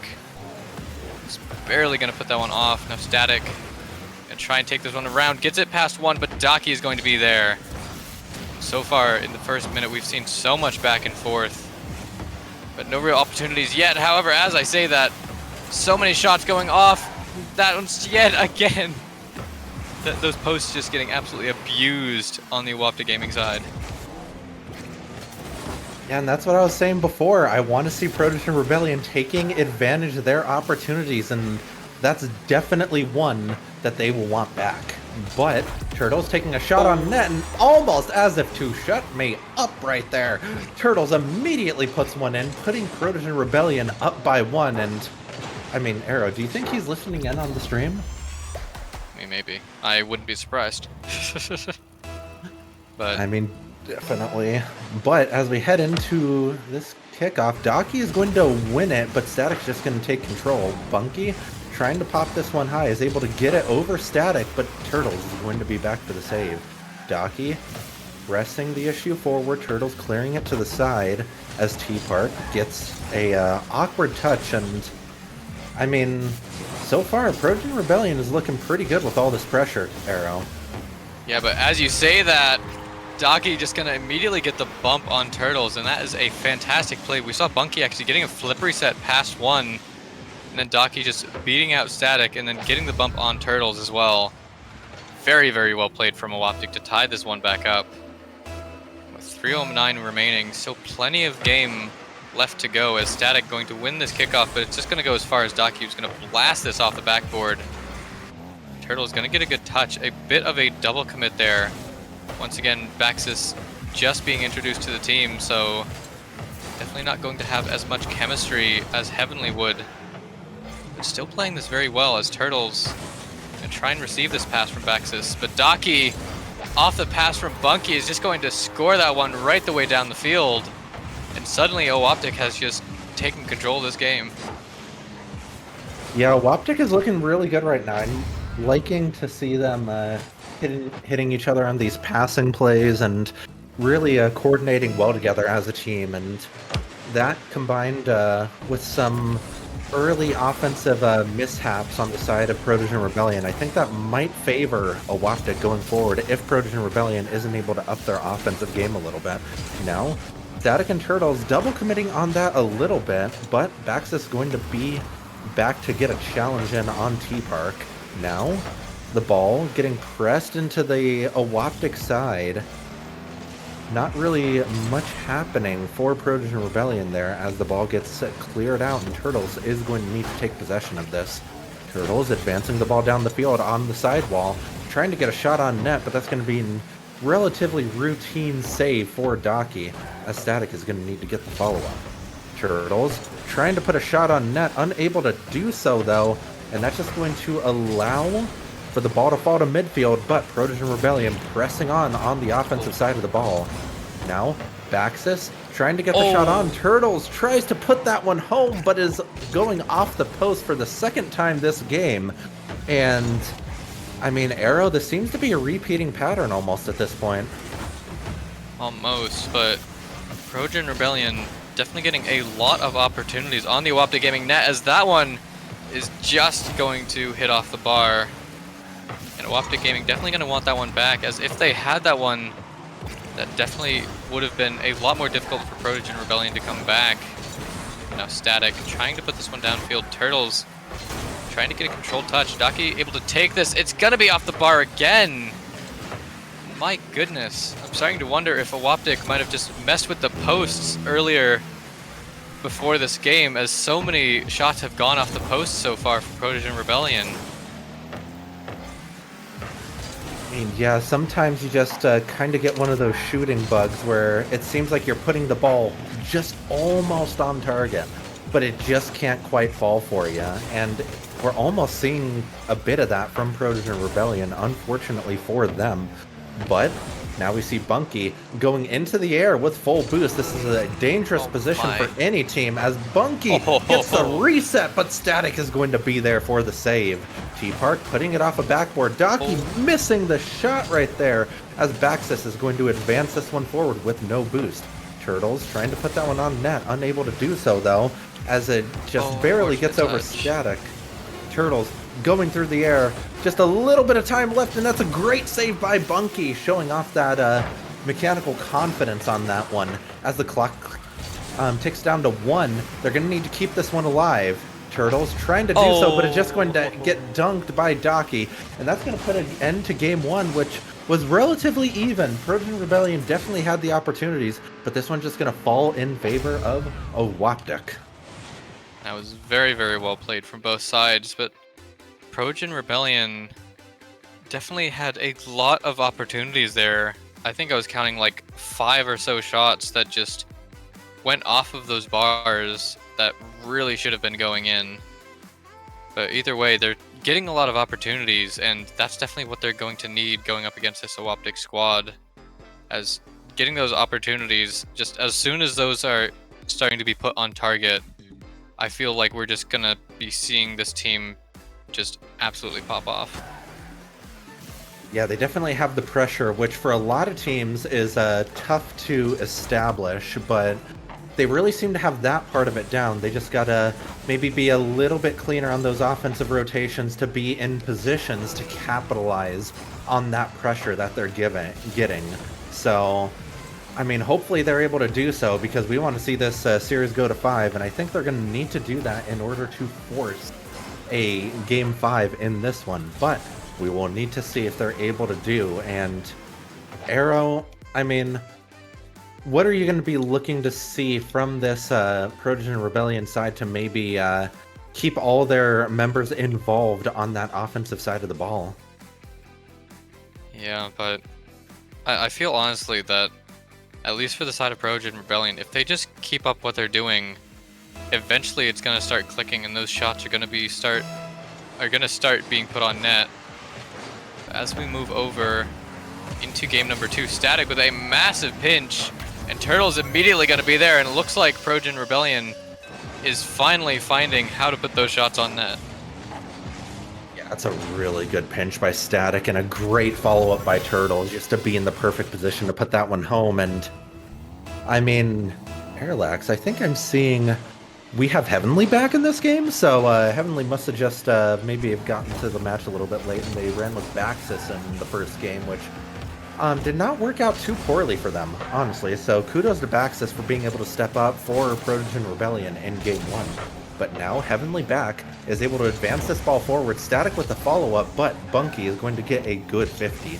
Bunky playing this off a sidewall, trying to get the scoop, but is unable to put that one too dangerously on net, as Awaptic tries to get some pressure on the Protogen Rebellion side. The ball just kind of settling in the midfield for a while there. A double whip, but Static unable to put that one on. And I mean, overall, I'm seeing lots of pressure once again from Protogen Rebellion, and that should bode well for them, as you were saying, Arrow. Yeah, and this pressure is definitely starting to make Awaptic a little bit panicky, as we see a double commit in the midfield there. Just possibly both members of Awaptic just being scared that someone from Protogen Rebellion was going to be there. But Bunky, to keep his cool, tries for the bump on Heavenly. Isn't quite able to get it, but now T-Park up to Docky. Static going to be able to clear that one away. Trying to put this one downfield. T-Park going to take control of this in the corner. A demo. That one's just going to be off the bar, and again. And once again, it looks like the shooting bug is starting to affect Protogen Rebellion once again. Don't want to see that. They got an early one with a really good pinch from Static, but more or less that was an open net for Turtles right there. We want to see them maybe put some of these more contested shots on net going forward. Now we see the ball drop towards the middle of the field on the Protogen Rebellion side, but they're able to keep that out of their own net. Static passing that middle. No one home for the shot, though. Heavenly trying to advance this towards the middle of the field, unable to do so, though, as Turtles is going to need to rotate back. Static on the defense. Static able to get the good play right there to keep that out of his own net, but they're just now getting out of the woods for that one. Bunky going for the redirect. Heavenly able to get the challenge, though. The shot not able to be put on target by T-Park. Now Docky taking control of this one, but a great challenge from Protogen Rebellion is going to stall this ball out a bit. Now, the bump ringing out. This should be Protogen's ball to lose as Static pinches that away, putting it back on Awaptic Gaming's half of the field. Heavenly going for the aerial, unable to connect with it, though. A bit low on boost on sidewall, and that's going to allow Awaptic to take possession. Awaptic advances this down the field, and the ball just kind of ping-ponging back and forth in this one, Arrow, and no team really getting any threatening plays for the last couple of minutes here. Yeah, but there are definitely some opportunities for some of these plays to be threatening, as Turtles going to put this one up off the back wall. Heavenly going to fake it. Static with the low shot, and Docky going to have to dive in to save that one. Now Bunky trying to dive in to get a touch on that, but isn't quite able to. Heavenly going to put this one into the midfield. Static trying to dive for that, but isn't quite able to get there. And the Awaptic defense reigning strong here, keeping Protogen Rebellion only at a 1-goal lead. However, Docky with a bit of a mistouch, it's going to allow Turtles in here as another shot trying, but it's going to be an own goal from Docky. And Protogen Rebellion is definitely going to be happy to take that one. mean, Arrow, every time I get the chance to say it, I'm going to say it, but we have an Owaptic own goal. We love to see it. It's glorious, but a little bit unfortunate for Docky there. He does get a decent pass in the middle. Honestly, true. But little bump by Turtles there. This ball is advancing towards the Owaptic side, but they are able to keep it out of danger. Now the ball is falling towards Protogen Rebellion's half. The ball is going to bounce middle here. Are they going to have someone there? Yes, but Heavenly is there to clear it out. And I mean, if you're Owaptic, you want to get a goal fast in this one. You don't want to let this timer tick down too much before getting another goal. Otherwise, this one might be out of reach in the very near future. Now Bunky able to get the clear out, and they're going to need it to be a little bit more effective than that. Otherwise, Turtles is going to put that one home. And I mean, 3-0 with only 30 seconds left. I think this one might be just about over, Arrow. Yeah. Owaptic Gaming definitely had a lot of pressure in that first game, but Progen Rebellion just really seems to just turn up the heat in the second game. And Owaptic just wasn't quite able to adapt to it fast enough. It looks like the old Progen Rebellion that we saw in their last series is back, and Owaptic definitely has their work cut out for them to try and adapt to this, as we see a lot of pressure still from the side of Progen Rebellion, even with the clock ticking down. But Turtle's just going to put this one high, Heavenly going to put that one down, and that is going to be game 2 to Progen Rebellion, and we are once again tied in the series. Down to a best of 3 now, Arrow, and those can get a lot more volatile where, you know, any sort of momentum shift can make the difference in these. And I mean, so far, I think Protogen has been the better team, if I'm being honest, because they've just had so much pressure throughout this series so far. And if they're able to keep that up, Owaptic might be in a dangerous position. Oh, they're definitely going to be in a dangerous position. Like especially like the play right there. Like, sadly, it didn't end up in a goal, but there was just so much pressure on the side of Owaptic's net right there. And Owaptic just has honestly been kind of giving a little bit of opportunities to Progen Rebellion, and Progen Rebellion is just taking those in stride. But there's a lot of opportunities from Owaptic as well to tie up a lot of that game. We're going to have to see if they can bring that back, if we can see a lot closer of a match instead of just a complete blowout from Progen Rebellion. Well, and if I know anything about this Owaptic squad, they're going to keep this matchup close because they just have a lot of resilience. They have a tendency to just kind of stick in these matches really close, and I think that they definitely have the capability to turn the tides in this series. Now on kickoff, this is going to go in Owaptic's favor. Docky with possession on the Progen Rebellion half, unable to drop that in an effective spot middle though. Turtles trying to clear it out, Static needing to get the follow-up, but that's just going to pinch across the field and still going to remain in the Progen Rebellion's half. Turtles trying to get possession, is able to do so. T-Park trying to get the 50, is able to get a big dunk to put it right back on the Progen Rebellion defensive half. Bunky trying to finish that one, unable to do so though, and they're just gonna start off this game by maybe flipping the script a little bit, getting a lot of pressure early on to try to establish themselves in this series once again. Yeah, but as you say that, Progen Rebellion starting to get some pressure as well for themselves. Heavenly gonna try and turn this one downfield. A bit of awkwardness on the side of Owaptic in this corner. Turtles trying to capitalize on it, trying to for the shot, but T-Park playing that so patiently, just waiting back for that ball to pop out.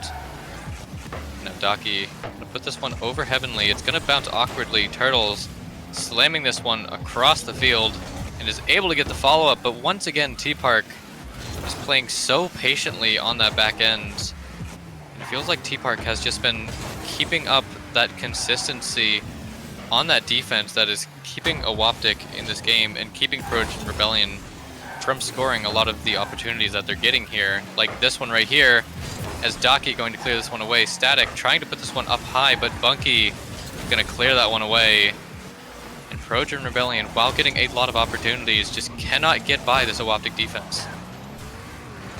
Liking what I'm seeing out of T-Park. He's playing his role really well right now. Once again, just barely tipping that one out of a dangerous spot for this Awoptic team. And I mean, this is exactly what you want to see if you're an Awoptic fan. T-Park is playing his more defensive role on this team really, really well right now. And that's what's keeping this team in this match right at this time. Now the ball's going to bounce middle. Daki trying to put that one on the crossbar, being abused once again. And guys, those are expensive. Let's try to keep them intact throughout this series. We still have one more series to play, but T-Park can try to control this one off of sidewalls. Unable to do so though, and this one's going to bounce back to Daki, and he's going to be able to clear this to the Protogen Rebellion side. And I mean, where's that crossbar ping counter when we need it, Arrow? Because I feel like this would be the perfect series for it. Yeah, I think so as well, because like as I said in that first game, I think there was like 5 opportunities for Trojan Rebellion that just went by the wayside.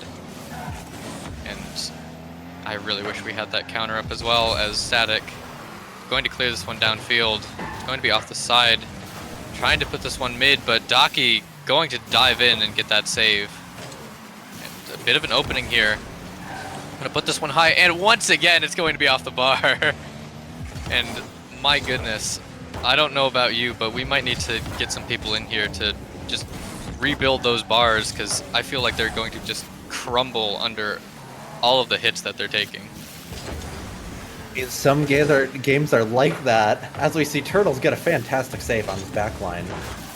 Turtles trying to clear this one forward. T-Park is going to try to be there, but he really doesn't need to be, so that one's just going to bounce into the corner. Heavenly trying to get the shot on net. It's too soft, though, and T-Park is going to be able to get the clear out.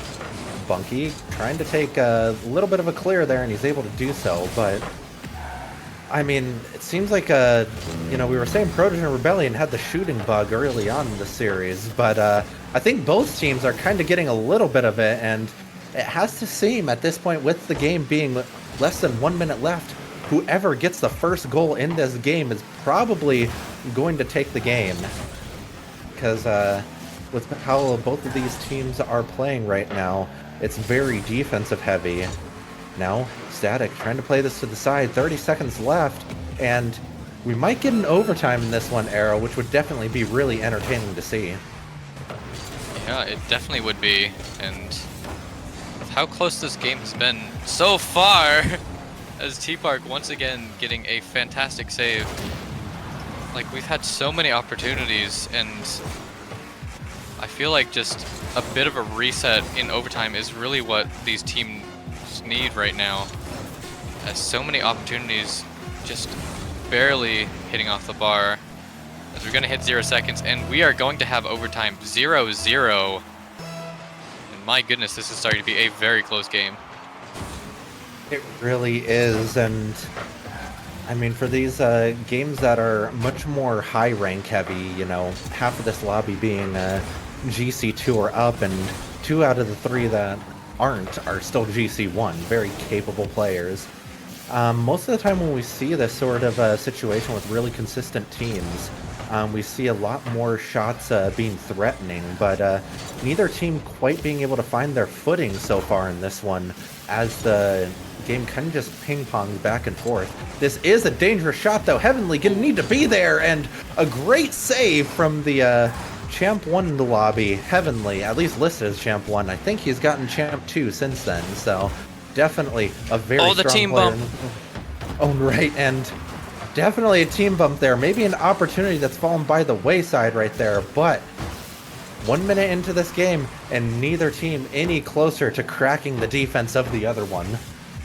I mean, you say that, but Awoptic has been getting some really dangerous opportunities on the Trojan Rebellion net. As I say that, another clear going to go out. T-Park just barely not able to get the touch. Tries to get over Heavenly, but he isn't quite able to do so. Now Bunky gonna try and get this one through. Gets a 50 with Turtles, but it's only going to go as far as Static. And T-Park trying to pre-jump this, but Static playing it very well under the player. So far, Not really many opportunities here. Turtles getting a save over to the side. Heavenly gonna try and put this one down. Tries for the ceiling shot. Turtles going to cut him off. Trying for the 50 with Daki. Now pinch coming out. So much back and forth already. No real opportunities since that first minute. But we're gonna have to see if teams can start getting those opportunities. Because I don't know about you, Fire, but I definitely don't want to be stuck in an overtime forever. Same time, it would be very exciting if we did. There may be an opportunity there as T-Park takes it right across the front of his own net, but no one from Protogen wanting to commit on that as the ball just kind of ricochets back and forth in this match. A good shot by Heavenly, but T-Park getting there in the nick of time. Another great shot, but that one being just off, and we're seeing tons of pressure from Protogen, but nothing quite striking home. You know, these defensive slugfests is kind of more what Protogen Rebellion is used to, them being a very solid defensive team, and it feels like that they are just going to break through eventually since this is what they are comfortable with. The ball going back onto the Ewaptic side, but a big pinch is going to clear that one out. And 3 minutes in, you know, that no team really showing any signs of weakness on that defensive front. Yeah, and that's definitely what you want to see from these teams as Turtles. They stay very calm on that goal line, able to clear that one away. And Heavenly going to keep control of this one as well. Seeing a lot of control from Protogen Rebellion when they get these saves. And it is working very, very well for them as Turtles going to try and get this one through, gets a reset, but is not going to get that one in. But still dangerous for Ewaptic. So many opportunities here. Turtle's going to dive in. It's going to pinch up high, but no one from Protogen Rebellion wanting to dive for that, and that's going to give Ewaptic Gaming just a clear breakaway, especially with the team bump there. Turtles missing the boost. This is going to be very dangerous, and that one just barely getting saved away. And Protogen Rebellion is going to stay alive. This has been so back and forth, such a great overtime so far. Deadlock 0-0. And this game never seems to end. Both teams just making the big saves when they need to. And this game is just going to chug right along as we see both teams not cracking on the defensive front. T-Park trying to get this one out. The ball being stuck in this Ewaptic corner for a minute here. Static trying to play that one forward. It's going to be a little bit of a soft shot there, and that's going to allow Bunky to clear that one out. Daki playing this one forward. It's going to fall in front of the Protogen Rebellion net. Will they get there in time? Heavenly opting for the fake, and it works on Bunky. Bunky not able to get the touch on that one. Daki playing that over his own net. Not able to fully clear that one out, but no one from Protogen Rebellion home to make that shot on net. And this game is almost reaching the point where they have played 2 Rocket League games in this overtime, or in this match, as we head into the 5-minute mark on this overtime. Heavenly getting the shot, but unable to put that one on. And Ewaptic just being there in the nick of time to be able to put that one away. 5 minutes done in this overtime. No team able to get a shot in the back of the opponent's net. Yeah, this is absolutely insane. We've gone effectively 2 whole games. Not a single goal has been scored. As Daki going to get demoed here. We might see an opportunity here. Static going to take this one into the air. Tries for the reset, but Daki is going to be able to clear that one away. Bunky with a great follow-up as well. Turtles going to try and turn for this. Going to take this one up into the air. Tries to get this one down. Daki going to clear that one away. And Ewaptic seemingly starting to just get more adapted to these aerial plays from Protogen Rebellion, able to cut them off so very quickly. As Turtle's gonna try and put that one in. It's once again off the bar. As we hit the 6-minute mark, Static gonna try and keep this one on the Ewaptic Gaming side. But finally going to get a bit of breathing room. Not for long, as it seems to be floating once again into the Ewaptic side. Ewaptic seeing really strong on the defense, as is Protogen Rebellion, which is, you know, this is the best type of Rocket League, just where both defenses seem to not be able to crack who is going to be able to get the first goal in this game. It goes back and forth. Turtles with the opportunity there, just a little bit late to that one. And that's going to allow Awoptic to survive a little bit longer in this match. Turtles with the 50, unable to put in too dangerous of a spot, as there's another shot on net, the triple commit, but Bunky does get the save. Protogen Rebellion unable to get that quite fast enough to catch him awkward, and 7 minutes into this overtime, we have a goal! No way! No way! Not able to put that on, and this game does not end as we head through 7 minutes 15 seconds in overtime. Arilax, will this ever end? I don't know. That was like the opportunity right there. It was just barely off the bar. And I remember that honestly from one of my own games. Like, I feel like it's honestly a 50-50 whether that ball rolls in or stays out, and it just so happened to stay out, keeping us just locked in this overtime as we get another opportunity. It's just going to be off the bar once again. And so many opportunities here. Bunky getting a save. Progen Rebellion putting on so much pressure. Awoptic just being starved for boost. As Turtles going to try and put this one mid. Heavenly going to be up for it. Daki using every ounce of boost to get back up for that. Now Bunky finally able to clear this one away, but Turtles just going to slam this one home. It's going to be off the bar again. Oh my goodness, there's so many opportunities, but Progen Rebellion just can't get a shot on net. It's another one! Another one! Turtles just unable to put the ball on target right now, and I mean, I don't know where he is in the world right now, but if this one doesn't go their way, I'm sure they are not going to be kind to him and placing him in a new isolated spot in the world, as 8 minutes and 30 seconds goes across the clock right now, and I mean, neither team just able to put that magical shot on net. We've almost played 2 games of Rocket League. In overtime alone, as Bunky is able to slice that one through the opponent's defense. Turtles getting the 50. It's going to go right in front of the Protogen Rebellion net. And another great save as we head through 9 minutes in this match. Errol, I have no words.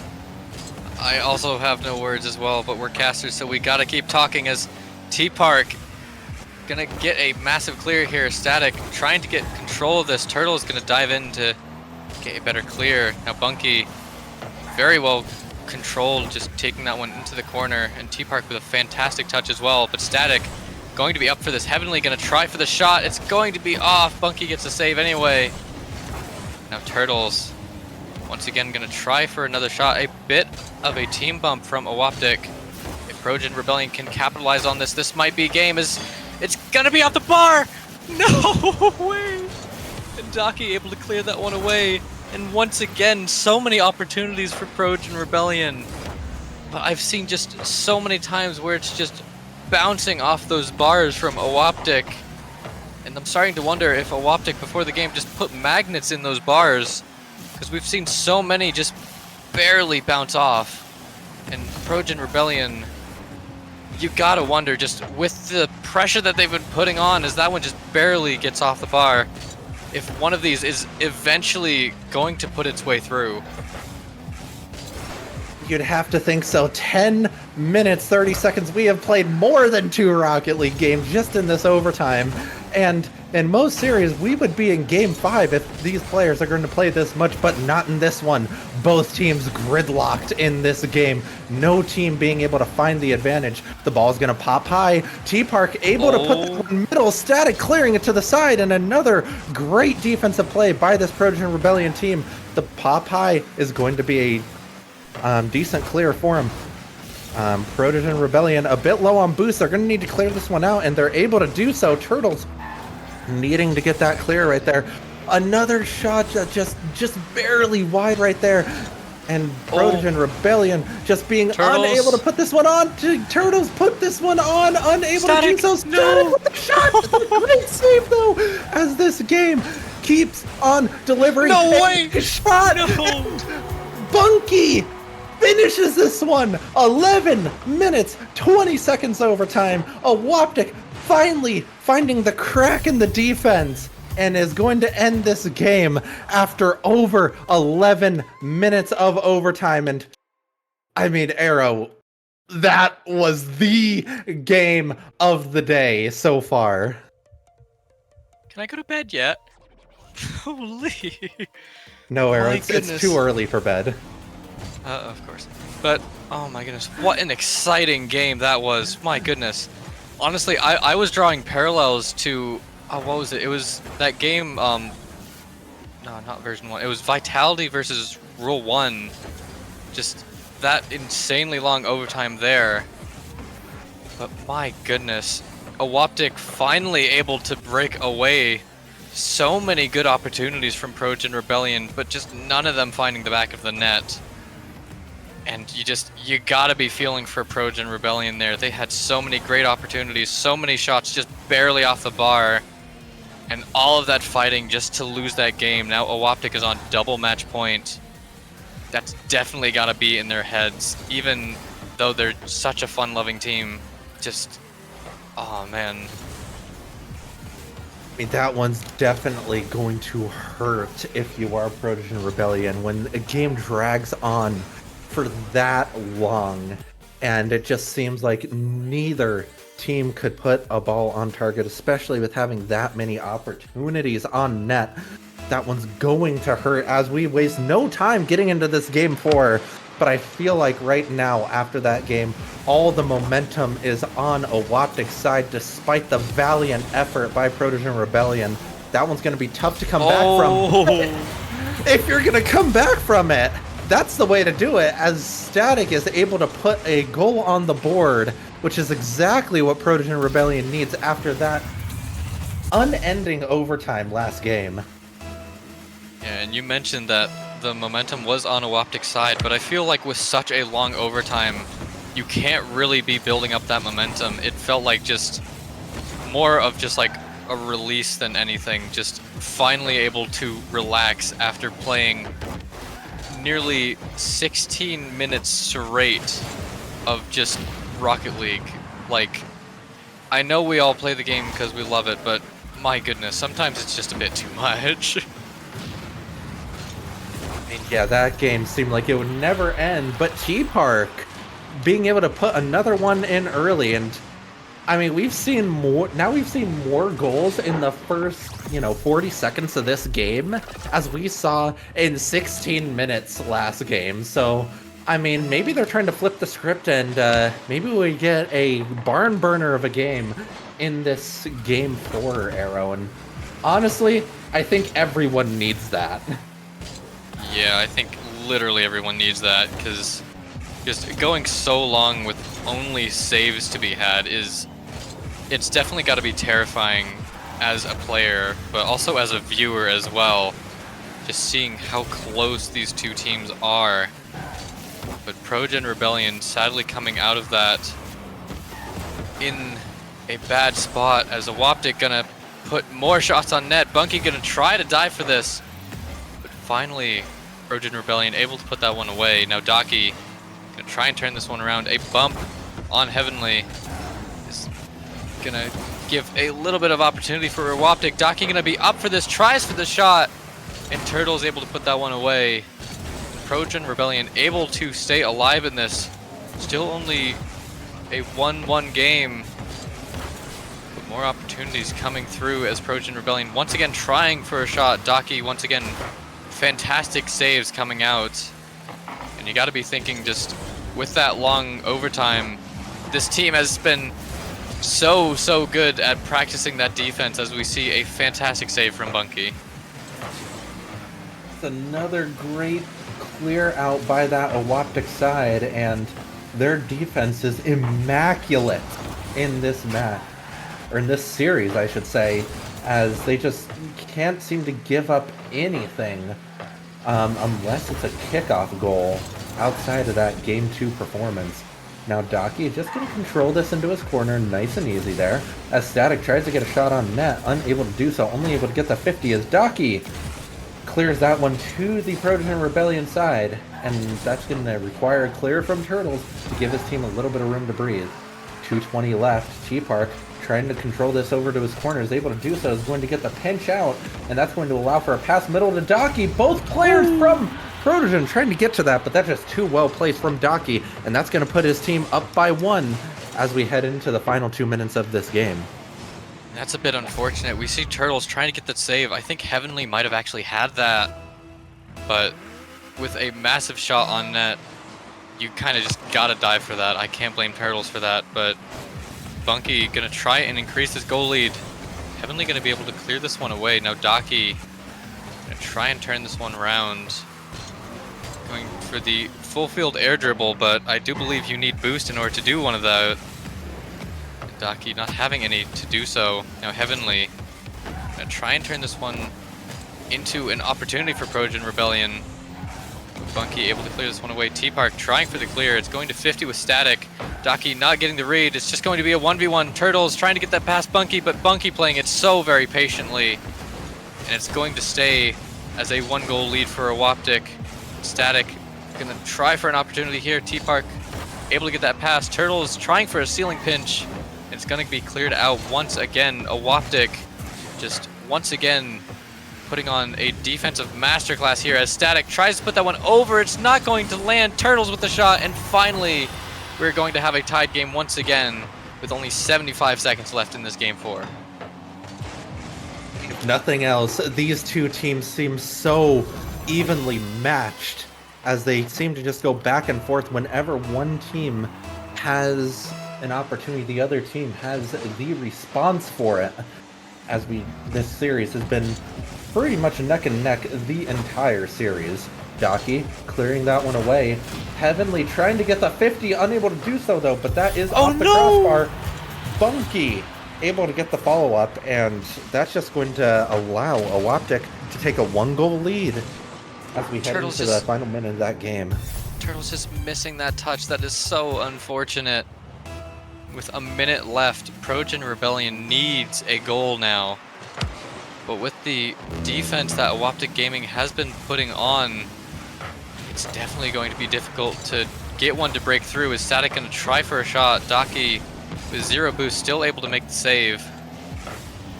Once again, another great clear as well, sending Progen Rebellion scampering back to their side, trying to set up another attack.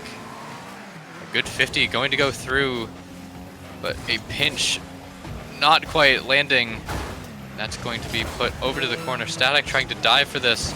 T-Park going to take that one off of Daki, putting it into a more favorable position. The Turtles trying to turn this one around. Heavenly off the back wall. Static going to try for the shot, but it's going to be slow. Bunky able to save that. With just a couple seconds left, just looked like Awoptic might have this, but Daki able to get a great save. This one's tense as both teams have had so many opportunities. This ball being pinched away. Turtles is going to need to keep this one alive. He's able to do so. Daki taking it through the air. Turtles with the catch. Oh no! And that one is going to fall. Unfortunate for Protogen Rebellion. That's a valiant effort by them.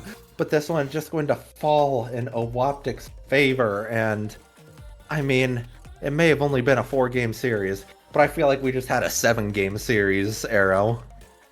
Oh my goodness, I need some water after that. My goodness, just what a game. That was absolutely insane.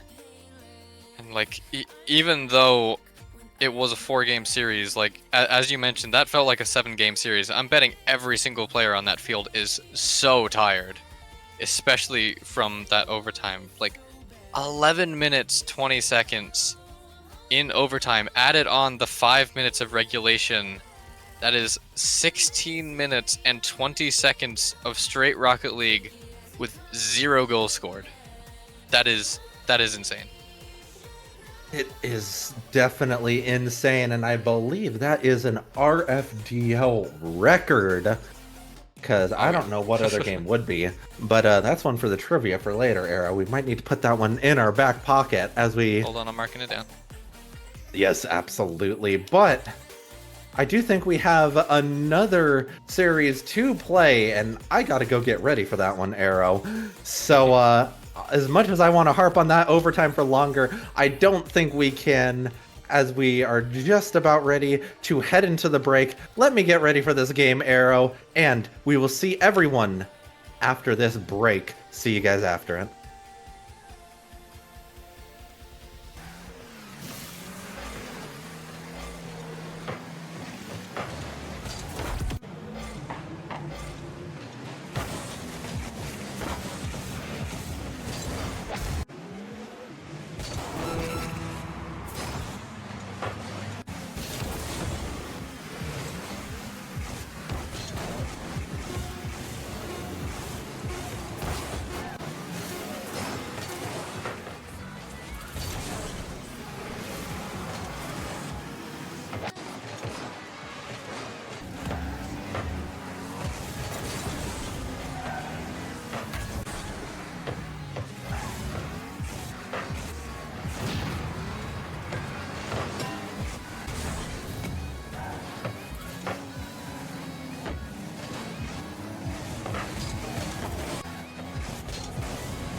just some more whiskey. I can't seem to understand how you do this to me. You've been running in circles inside my head. Wasn't looking for love, but baby, I found you instead.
Hello, everyone. Welcome on back to RFDL for Swiss Round 3. We are here with Docky, me, of course, Cliptic Fades, and Arilax is also here as well. Docky, I gotta ask, how does it feel to have the longest game in RFDL history? Terrible. I never want to do it again. Yeah. I gotta wonder, the mental strain on you after that one game alone must have been Oh, huge. Like, how did you get back into the zone for game number 4?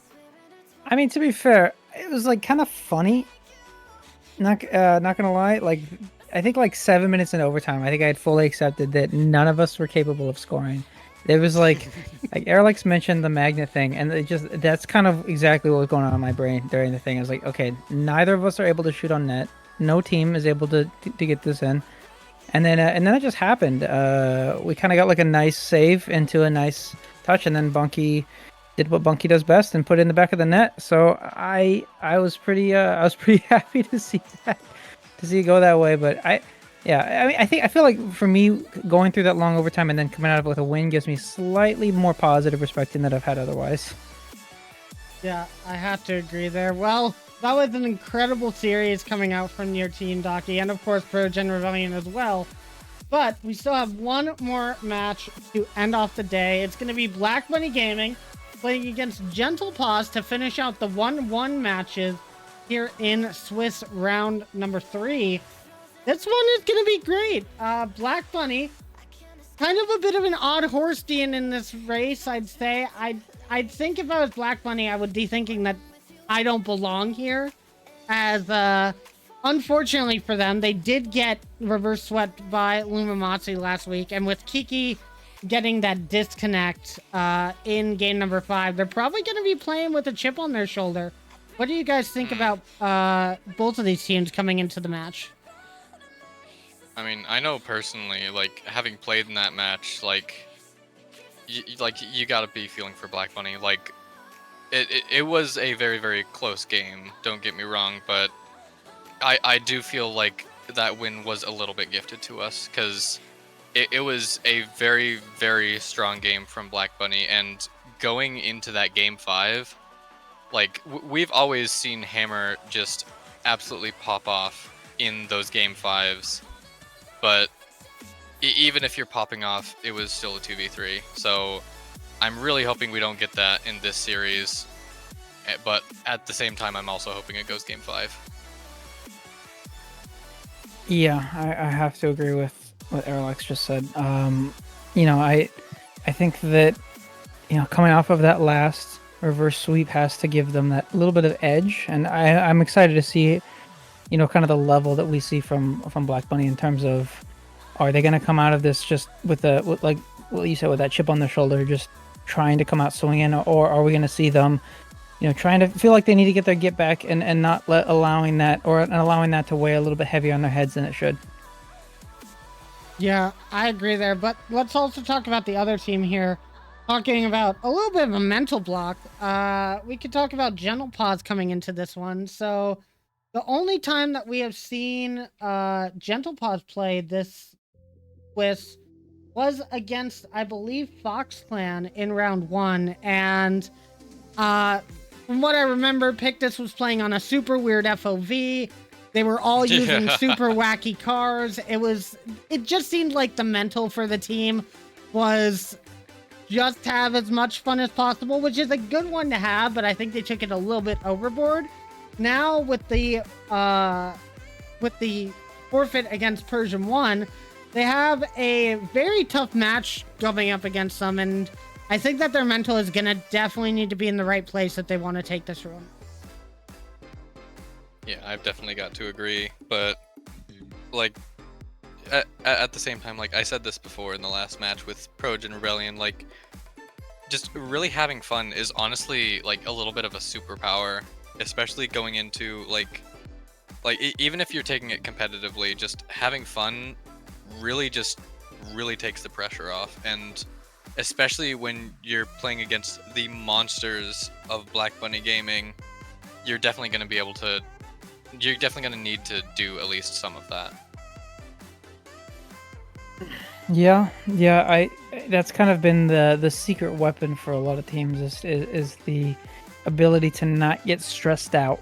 Where other teams might, they're playing in front of, a live audience, and the results of their games, matter in terms of, we're tracking scores, and that can get to people. But if you're just here to, if you got a good team where all three of you just get along really well and you can have good vibes, that has so much added benefit to you as a squad. You're really able to cut out the noise, I think, that you can hear when you start to stress out about, oh, this is the Swiss stage, we got to make the playoffs, and it's more so this is a game that we're going to play and we're going to have fun, and they've done a really good job of doing that so far up until this point. They've had some hiccups in terms of personnel changes, but it doesn't seem like they've really let that get to them, so I'm happy to see it. I'm rooting for their success, obviously, and yeah, they've done a good job so far.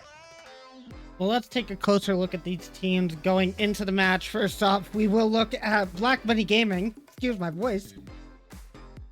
But Black Bunny Gaming, as I said before, Vezix, Hammer, Kiki, very good team, very show-offy team, I'd say, in the terms of accolades. Look at all of those first place medals for Hammer on that player card right there. And I mean, the only problem that they had last week was that unfortunately Kiki's internet died, and suddenly they're finding themselves in this 1-1 spot. And so, as I said, I think they're definitely going to play with a bit of a chip on their shoulder.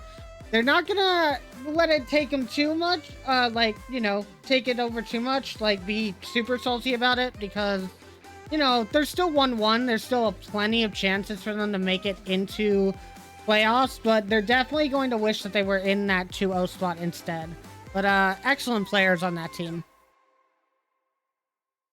Yep, I definitely got to agree, because they're known as an absolutely terrifying team for a reason.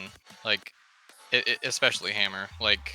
The things that guy can do on the field is just... It's the perfect mix of both amazing and absolutely terrifying. I both like it and I don't. That's fair. Yeah. Yeah. Oh yeah, go ahead. Specifically, I like it when it's against other people. When it's against me, not so much. Yeah, I'll never forget that ceiling double from last season's midseason. But I agree that they're a very fun team to watch when they're popping off, and they've been doing a lot of popping off throughout this season. So I think that daunting task of being out against a team that is able to just peak, when they feel like it can be a little bit scary going into it, but that requires them to have that ability to pop off. So we'll see. We saw them, I think, have a little bit of a misstep last week. We'll see if they're able to bounce back from it, though. Yeah, and I'd say that this is probably the team to do it against, but we'll have to see how Gentle Paws plays today, as there is a little bit of a personnel change on this team going in. You can see Pictus and Firestreak as usual, but Froggercam coming in for the first time during the league in this pivotal game for Gentle Paws, and that could change up the team chemistry and a whole lot. This could change the entire series, as we haven't really ever seen Frogger play on the RFDL stage, so we really don't know what they're going to bring to the table here. That's definitely going to be interesting to see, because throwing in a complete wild card is definitely going to favor Gentle Paws here, because Black Bunny, I feel, is the one team that's really, really good at just adapting to a team. So this is already putting them at a bit of a disadvantage, but on the other hand, it is also putting Gentle Paws at that disadvantage of not really having that chemistry. So I feel this honestly just puts them right back on even. Oh man, GP coming at you. Want to Sprite Cranberry? You got Pictus, all right. I don't know how to do. The brain rot is. You got Pictus. That's where my brain is going. That's all I can think about. So it destroyed every other part of my brain, and we've seen the absolute ability. You know what? I don't think I do. I'll be honest with you. I don't think I do. But right now there's a hamster run on wheels, and the only image that I'm seeing is Pictus hit some crazy shots that we saw in midseason, and it doesn't really matter who you're up against. It's just when you got a guy that is able to play as well as that, is able to peak on literally anyone with no fear, they're able to beat anyone, and that I think is a huge advantage for them, regardless of who they have on that squad. That I think that's very, very exciting to see, and I'm very excited to see if we're able to see that level of play. You know, I think Fade mentioned earlier that, you know, last time we saw them, they weren't really taking it too seriously. We saw some weird camera angles, we saw some funny gameplay, but you know, we see real, normal, non-ridiculous camera angles this week. I don't know, it might be a little bit crazy. Well, we'll have to see. I have heard that Pictus did recently win a very high level tournament for, I believe, collegiate. So I'm thinking the mental might be back in the right place for him, and it couldn't have come at a more perfect time than to play against this Black Bunny squad. We'll have to see if that helps them enough to also deal with the last second sub that they have pulled in as well, though. And before we get started, I guess we're just going to go ahead and Aeroax, we'll start with you. What's the predictions for the match today? Ooh, this is very, very difficult because, oh man, like obviously Hammer is absolutely goated. There's no denying that. But honestly, if I'm gonna be completely honest, there's really just one person that can really hold a torch to him, and it is going to be Pictus. Because we've heard Pictus, I believe, hitting GC2 in ones, which is an absolutely terrifying feat. And just having like that sort of just ability to be able to create those solo plays, as well as having a good team supporting you behind you, I feel that if Pictus is able to pop off in this game, it is going to be very close.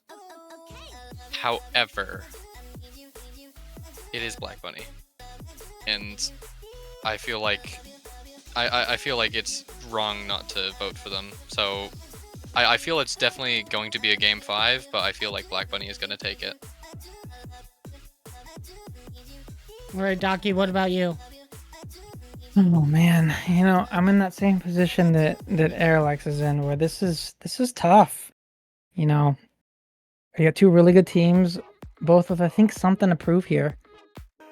But I mean, we talk about Gentle Paws, right? This is a team that's coming with a sub, but a sub that I think will play fine. We haven't seen them play much in the league, but I've heard very good things about them. And I mean, they got Pictus, right? Pictus has been peaking on a lot of teams and has been playing extremely well when they're not trolling. And I have to imagine, like you mentioned, that coming off of that win, that they're probably going to take this one a little bit more seriously. However, you talked about that chip on their shoulder.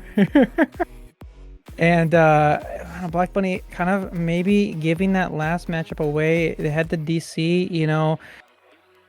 I think that they got a little bit unlucky. I think that the Lumosity in the last week got a little bit gifted that series, and I think that has to be on the minds of Black Bunny here. And I think they want to take this one, so I think they're going to come out swinging. I think this does go to a game 4, but I do give this one to Black Bunny, I think. I feel like a lot of our predictions have been Gentle Paws is looking really good. However, the real question is, am I going to continue that trend? The answer is yes, I am, because yes, you have Pictus on Gentle Paws, and you've got this sub who we don't know. That's going to be a very different sort of factor that Black Bunny is going to have to play in. And of course, you've got Fire, who's been looking better and better as the league has been going on. However, say the line. Let's go. While we have been talking about just Hammer on Black Bunny Gaming, you know that there's more to that team. You've got Kiki, who's been doing so well at placing those shots that Hammer it's just off the bar with. They're always so good at coming back and like continuing that offensive pressure to put a goal in. And when all else fails, you've been seeing Vezix get these mechanical plays, the demos whenever he needs them, and he's also been putting in some very impressive goals during this as well. I think that team is a powerhouse. They're the second seed coming into Swiss. I think they're going to be playing with the chip on their shoulder, as Docky said. And I think that they're going to come out swinging very hard. They're not going to want to lose any games, though. I think if they start losing games, they might get into their own head. But I'm giving it to Black Bunny. I definitely think that this is a team that if they're playing at their best, they could beat out any other team here in the league. I think they take it in a sweep, but we'll have to wait and see, as it is time now, guys, for our last match of the day. And it's going to be a tough one for both these teams. Black Bunny Gaming versus Gentle Paws, Hammer versus Pictus. Which team is going to be 2-1 and which team will be fighting for their lives next week in round 4? Let's go ahead and find out, Docky, as we start here with a black screen. Why are we starting on a black screen? What happened? Oh, it's just not playing. There we go. We got the game going as we start off this match in a little bit of a weird situation there. And RL Production reigned supreme as it just wasn't showing us the screen, but it did pop up right on time to get this match started. Now, immediately looking at a shot, possibly from Hammer, and it's a little faked out for Vezix there. Now another shot, it's gonna go off the post. Oh my. And Docky, I assume you're getting PTSD from your previous series, seeing that bounce. What is going on today? The Magnus, I guess, you know, when we were in that match for the Protogen, I guess we forgot to take them off of the post there. That one rolled off just barely. It's not something you used to seeing too often, but we've already seen a few times that's happened just today alone. As that one goes all the way across, it's going to be an awkward read, but Fire will have that one away. I think this gets that mystery that might stay dangerous. Nothing will come from it. As I say that dunk does come through, but it's just going to go back the other way. And we're kind of going back to that old school Rocket League that we've seen so far in the Swiss and in the league, and where both teams tend to be a little bit slower here. They don't really press the issue too much until they know exactly what's going on. Of course, as I say that, Vezix is going to be there to hit that one top left corner, and Black Bunny takes the lead. As I said, Vezix, one of those players that you're definitely going to have to watch out for, especially in this series. He shows up in very weird places that you wouldn't expect him to be, and suddenly a goal's in the back of your net. Very good placement from Vezix, very good positioning to be in the right spot. And Hammer coming out with that bump to make sure that Gentle Paws could not get their cars on any sort of shot coming their way. Black Bunny Gaming now starting off with the offense, and that is good to see from them, but Pictus trying to find an angle on the net to try and tie this one up. If you are Gentle Paws or a fan of them, you definitely want to see them scoring quickly to make a comeback in this game number 1. You do not want to let Black Bunny get too much momentum, as we've seen what this squad can do when they have all of the momentum in their hands. Now 3 minutes remaining. Kiki gonna get a long clear downfield. It's gonna be up to Fire Street to keep that clear, and does so. But it goes straight back to Hammer as it bounces off the ceiling, looking for a similar angle to Pictus, but not quite able to make it as well. Seems like both teams starting off a little bit slow to start game number 1 back here. Yeah, and we talked about maybe the case that, Pictus having kind of trolled a little bit in their last matchup against Fox Clan. Of course, they were able to get the forfeit win against P1, so they weren't able to play, or at least they got the bye week. So we haven't really seen much from Pictus over the past, or since that last one. But I mean, it seems to me that Pictus is definitely out of that kind of mentality. Is definitely taking this one a lot more seriously, maybe even sweating a little bit, as they might say, in this one, which if you're Gentle Paws here, you'd be more than happy to see, right? This is Pictus here. This is your shooter. This is your main offensive playmaker. I'm seeing them kind of be in that position to take those shots, as that one's going to bounce, just unfortunately against Hammer, not really able to do too much with it, as a big demo. Pictus will come from Kiki. So a lot of opportunities though for Gentle Paws. They just have not really been able to fully take advantage. I know, Fade, you had talked about earlier on Kiki being that kind of player that is able to clean up a lot of those barely off shots from Hammer. Hammer's putting so much pressure on, and then Kiki's really able to take advantage of that. We haven't really seen that from Gentle Paws. This Pictus has kind of made things a little bit awkward, but the offensive pressure from Gentle Paws just not really there as well as you'd like to see them. Yeah, you're right, and we're going to have to see a little bit more coming out from them as they continue on their defensive play, trying to move this towards the Black Bunny Gaming corner, which they do so. Unfortunately, it only goes as far as Hammer, and when Hammer's behind the ball, you know it's guaranteed to be a hit. Very rare that he misses any sort of touch. Might happen on one of those awkward angles like you see just there, but able to get that out to Vezix, who's clearing it. And another big clear from Hammer, even with no boost, just the know-how and the courage, I guess I would say, to stay up midfield and wait for whatever ball comes their way. Very confident in knowing that they'll be able to beat that offensive pressure. Now, that's going to be a bit awkward for them, though. However, Frogger not able to get there, and Kiki having to dive down for this save as Fire had put that on net. 22 seconds left. Gentle Paws needs to find a push, and they're going to need to find it right now. Yeah, and there's been some pressure there for the side of Gentle Paws, but I mean, Black Bunny's just really had so much control over the midfield.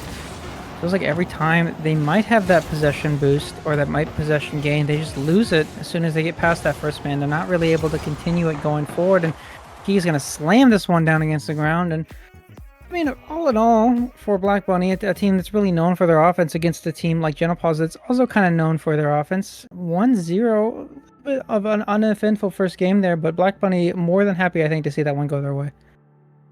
Yeah, that's going to bring the momentum in their favor for sure, so I think they're definitely happy to see that. Could have been 2-0 if Kiki was just a little bit higher on that ball, but they will take the victory nonetheless. And to have such overwhelming pressure and not really allow Gentle Paws to get any sort of real attacking chance, I think that is where you're looking to see Black Bunny being really happy with that win. It did seem like they had a majority of the midfield offense, and you really didn't see too much happening for Gentle Paws in that match. If you want this to be a tied series coming up, you're going to want to see Gentle Paws maybe playing a little bit more aggressively in that midfield, stealing some of that boost, trying to get a little bit more bumps coming on the back defensive third of the Black Bunny Gaming net. Might be able to find you a opportunity at a shot that you would not have had before. We'll have to see what they do to adapt to the Black Bunny Gaming playstyle as we get into game number 2 here shortly. Yeah, and I definitely agree. And I mean, part of the fear there too, if you're Gentle Paws here, is you don't want to overdo it, right? You do not want to push too heavy into trying to get that goal for you. You had some opportunities. Now you might think to yourself, okay, now I need to really push on the offense. We really need to get some scoring, but that might actually come back to bite you.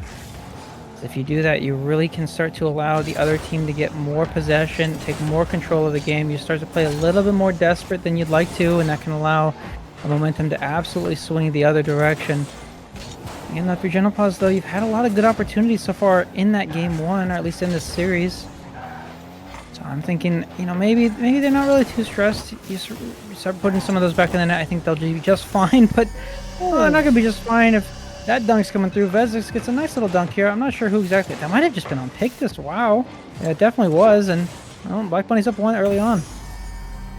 And Vezix dunking Pictus is not something that I had on my bingo sheet for today, but I definitely should have put it there as that was a very nice challenge coming out from them. Now a chance for Gentle Paws to get that goal back really quickly. It's going to be up to Frogger, but can't get the touch. Just ran out of boost at the worst time as they were up in the air here. And now another ball going towards the net. An excellent feed from Hammer. And that's going to be a quick 2-0 for Black Bunny. It seems like they have all the momentum going into this. Oh, the disrespect. That's such a brutal fake, and then gets the flick over Frogger. What are you supposed to do? Oh my goodness, that one's got to be a hit to the grain there. Top of the head there, but that's a 2-goal lead though, nonetheless, for Black Bunny.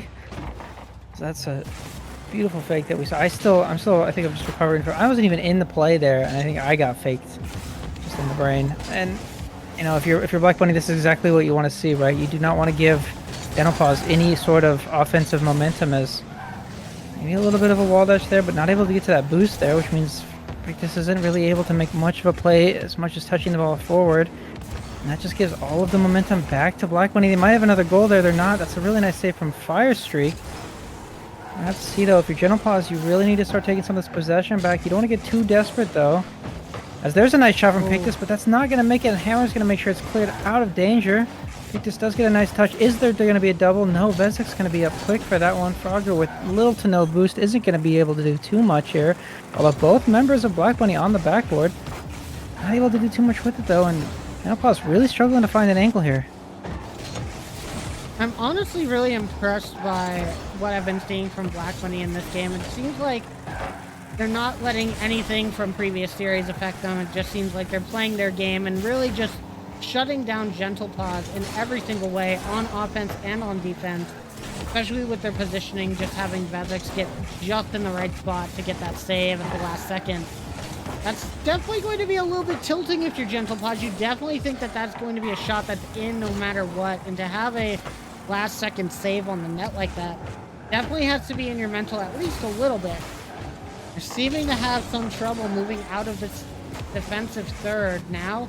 Trying to rely on Pictus to take it far, but it's only going to be one touch, and Kiki taking it back over to the corner. Now Fire Streak not able to get that corner boost, so they're going to just push it out with the 50.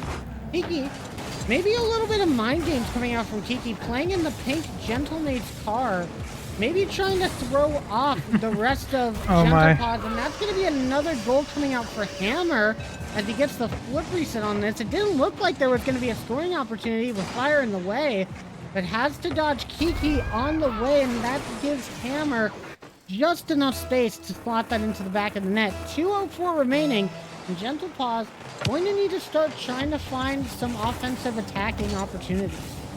Yeah, and it's an unfortunate play there from the side of Gentle Paws, allowing that third goal to go in, but Frogger's going to immediately get it back. A little bit of a mistouch there from Kiki, has to touch it heavily and then misses actually on that second touch, and Frogger notices that immediately and just slams it on net, and now it's back to that 2-goal game. It's not out of hand here. 2 minutes, or just under 2 minutes rather, is more than enough time to get those 2 goals, and I'd be happy with Frogger being that sub, seemingly playing well for this team. Hammer might have a double here, but does not get the second touch, and Gentle Paws might have a chance here to come back. And for that to be the first, Kiki shutting me up immediately. That's an excellent goal for Kiki. Let's talk about that real quick. An excellent double tap. And it's going to go off the back of Frogger. I think it was in the back of the net either way. But going back to what I was going to say is Frogger getting the first goal for Gentle Paws in the series. I think that's got to bode well for Gentle Paws as a whole, finding that the team, they just won't let me talk. They just keep scoring, Docky. They won't let me say my point.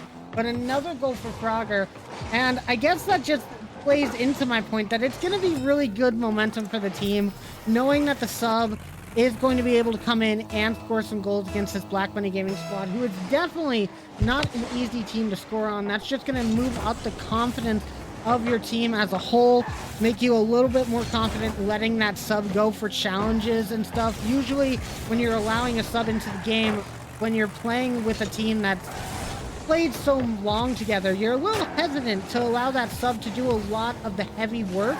Now that Frogger has shown to be a valuable, very valuable asset to the team right now in these 2 goals, that's going to give Gentle Paws a lot more faith in the team going forward, and that's going to bode well for them, hopefully into the last minute of this game and any more games afterwards. However, they're going to need to find something quick to try and tie this one up. As we say, one of the worst spots you can be in is in a reverse sweep position, and going against a on-fire Black Bunny Gaming such as this, it doesn't seem like that's going to be the best position to find yourself in.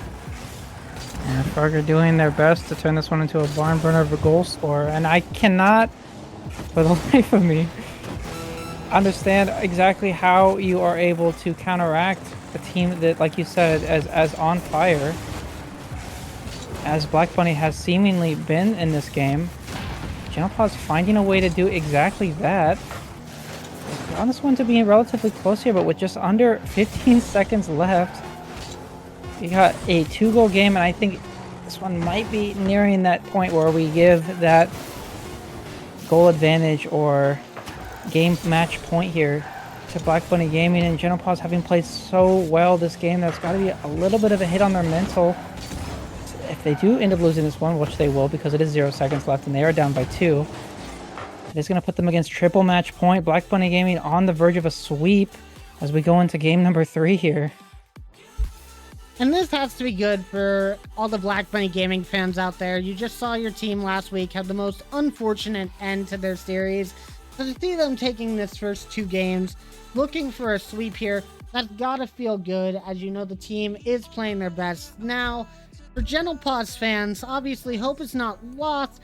There's still a chance at a reverse sweep, but I'm definitely going to need to see a little bit of improvement here from the Gentle Paws roster. It just seems like a lot of their attacks have not gone the way that they've wanted to. They have gotten a couple now, which is good momentum for the team, but they're going to need to start this next game off fast. They do not want to get into a disadvantage in game number 3 against Black Bunny.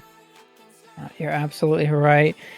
And we're at that point now where if Gentle Paws wants to stay in this series, they can only ask for that reverse sweep, which is difficult. We have not seen a lot of them in RFDL. But ironically, though, Black Bunny being a team that was very recently, just last week even, reverse swept in that matchup against Lumosity. So if you're Gentle Paws, that's got to be on the brain a little bit. You know that it's possible. It can happen. But if you're Black Bunny, you think that's got to be even more on the brain, right? You were just reverse swept last week.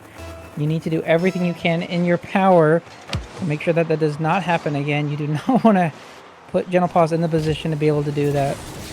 Of course, having known that, maybe learning that lesson from last week of letting off the gas a little bit, we'll see if Black Bunny is able to do so. But regardless, we are here in game number 3. We'll see if history repeats itself or if Black Bunny is going to be able to finally close one of these best of 5s out. I will say, as I said last week, I think you gotta take that reverse sweep, put a little bit of an asterisk next to it. Obviously, Fair enough, good fair enough. on Luminosity, though, to get that. But I think it does make one point very valid, and that is when Black Bunny gets into these 2-0 positions, they can kind of fall off a little bit. And that is what you are hoping for if you are a Gentle Paws fan. You can deal with Game 5 when you get to it, but the biggest part of that is actually getting to that Game 5 in the first place, which, as you saw from Luminosity last week, is definitely more than possible. Now Hammer trying to start the goal scoring off. Don't think they got a reset on that ball, and Frogger will be there to take the ball away. Going back over to the Black Bunny Gaming side, Firestreak has a chance for the shot, but can't quite get their car on the ball here. Now Pictus getting it off of the midfield, grabbing that boost, Frogger with the shot, and it's going to be perfect top left. And Gentle Paws off to a good start in this game number 3. Where did this shot come from? Almost 0 boost and slots it top left corner. I did not think that that was a scoreable shot there. I think being able to hit that so well from that sub, from that C3, and able to set up Pictus here for the go-ahead, or I say for the go-ahead, for that 2-goal buffer lead. And Gentle Paws seems to be on a roll here. I definitely think that that's just a little bit of an unfortunate kickoff for Black Bunny. We've seen that happen a couple of times to them in the league, where they just have their stronger players, their more positional heavy players up on the kickoff, and unfortunately it just didn't go their way, so that allows Gentle Paws to put it straight to the back of the net. However, Fezix making up for that mistake on positioning really quick, as they're going to put this one back to the net after that excellent touchdown from Kiki.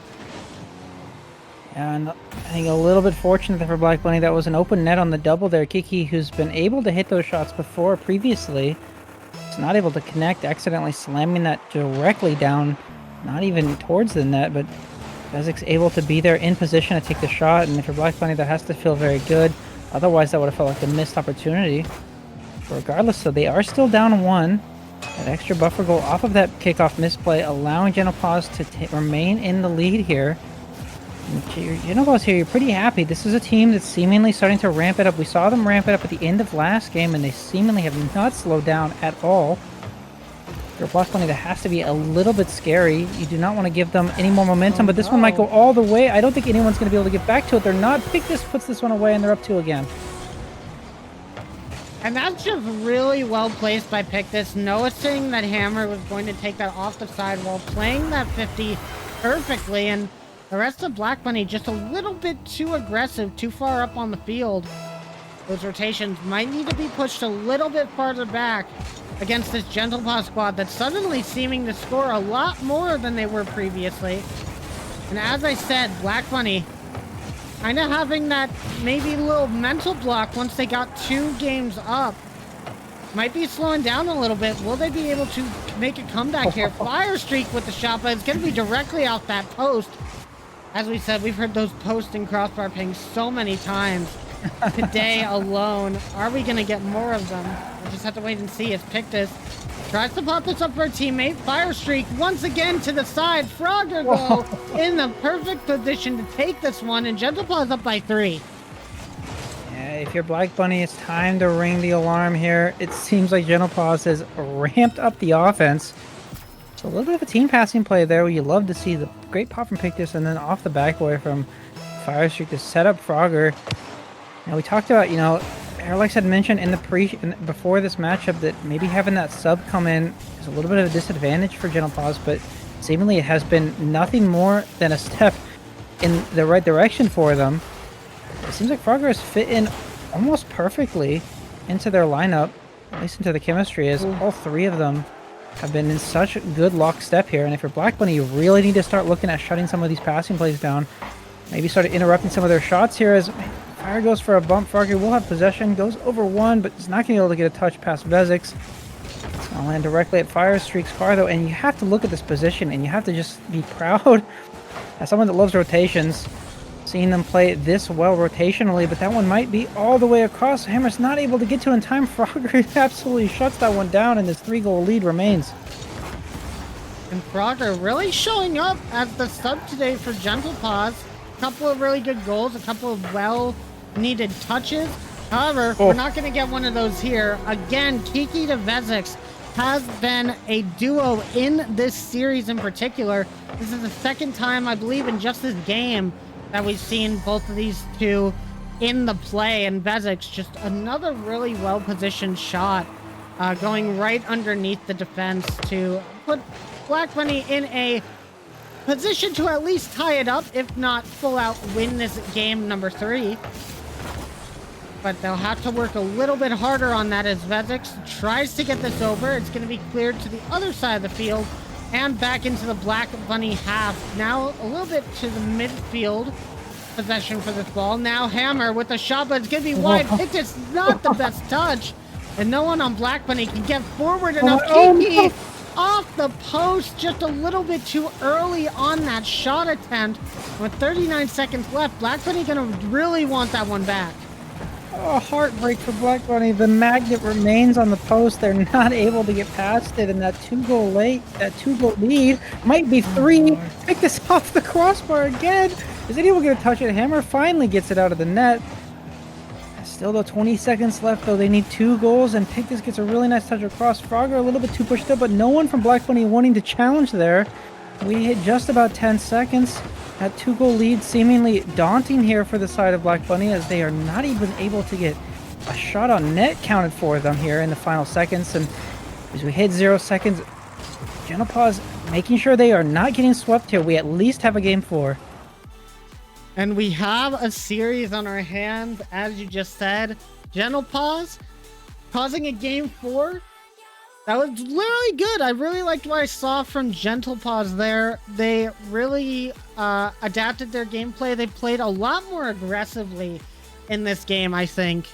And it really worked out. And getting those first 2 goals early in the game really helped them in this game number 3. As soon as that first one went in from Frogger, it just seemed like the aggression reached a new peak, and especially after that second one, then they had nothing to worry about.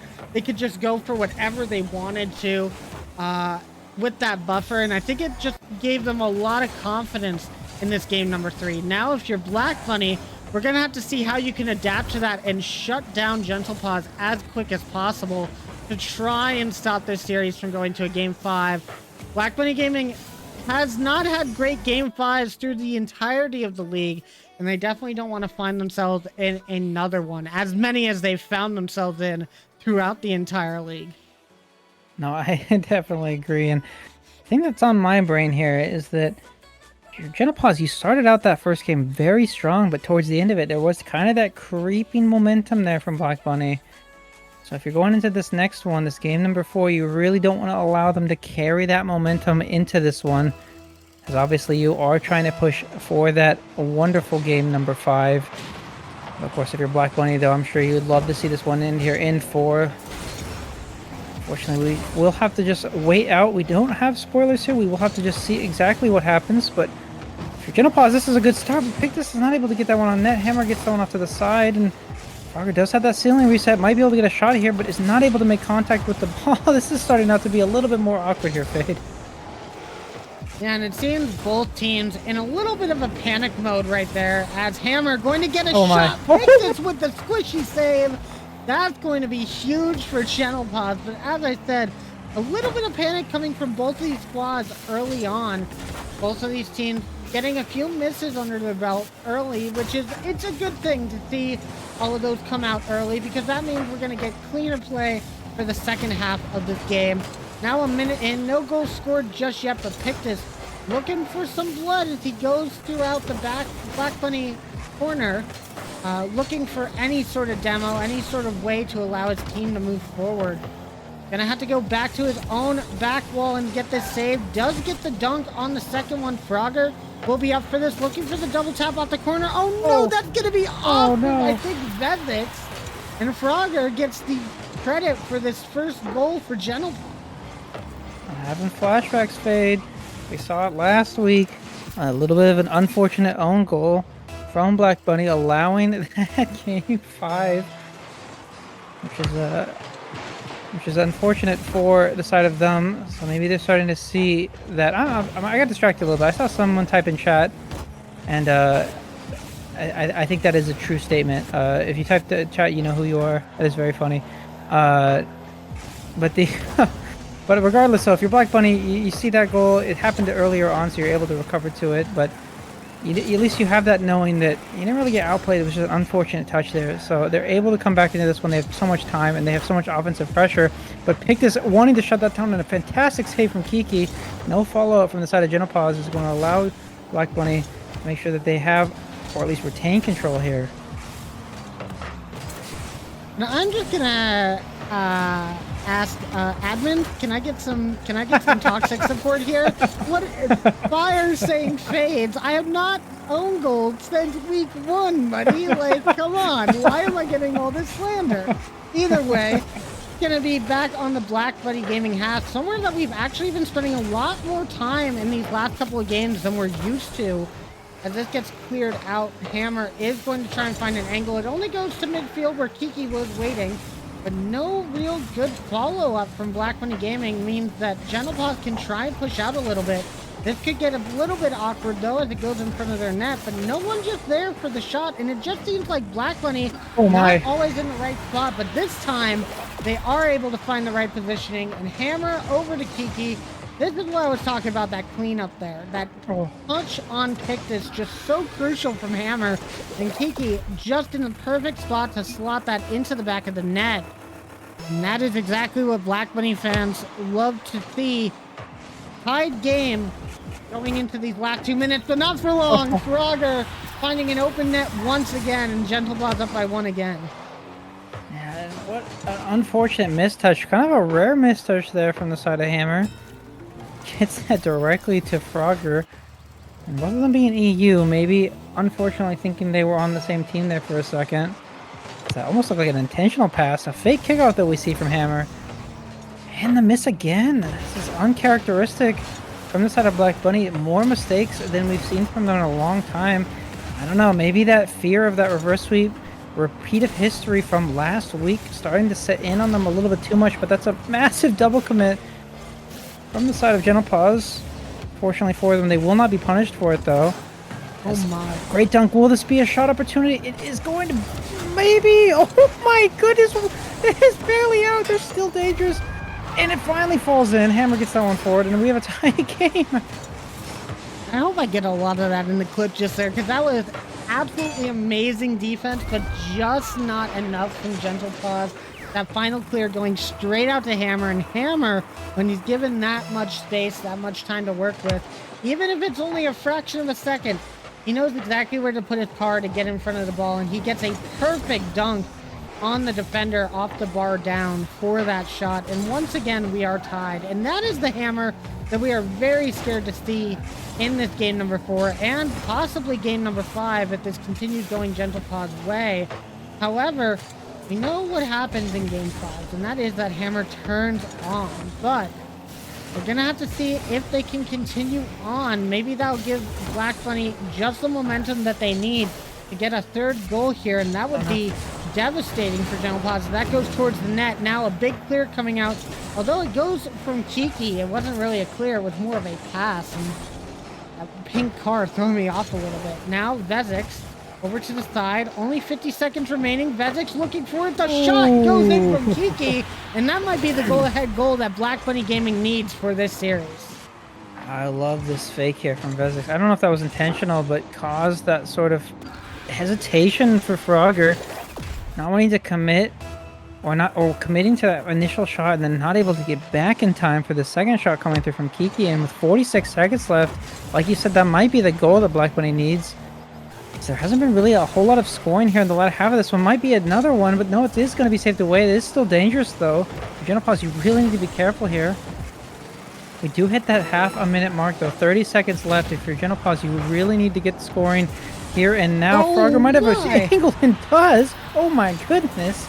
It's a tight angle there to tie this one up with 25 seconds left. And that second touch from Pictus throws off Hammer so much, expecting to get the read off of the corner. And then Pictus goes in for the bump as well, but you have to give credit to Frogger. Pictus bumped Hammer right into the middle of the net. If Frogger had went any higher on that shot, any more to the left, that was going to be saved by Hammer getting bumped. And he placed that perfectly to make sure that no one was getting to it. And now Fire Streak with the go-ahead goal for Gentle Paws with 11 seconds left. What happened on the defense for Black Bunny? Yeah, it looks like Hammer maybe misreading that when it bounces off the ceiling like that. It's so hard to tell exactly where it's going to hit down. Someone that is terrible at Boomer Mode Rocket League. I'm used to not being able to read those very well, but unfortunately for the side of Black Bunny, not being able to read that one for them, put them down one here with just under 10 seconds, or just over 10 seconds left, and that one's going to go all the way across it. It is going to hit the ground. Fade, we have game number 5.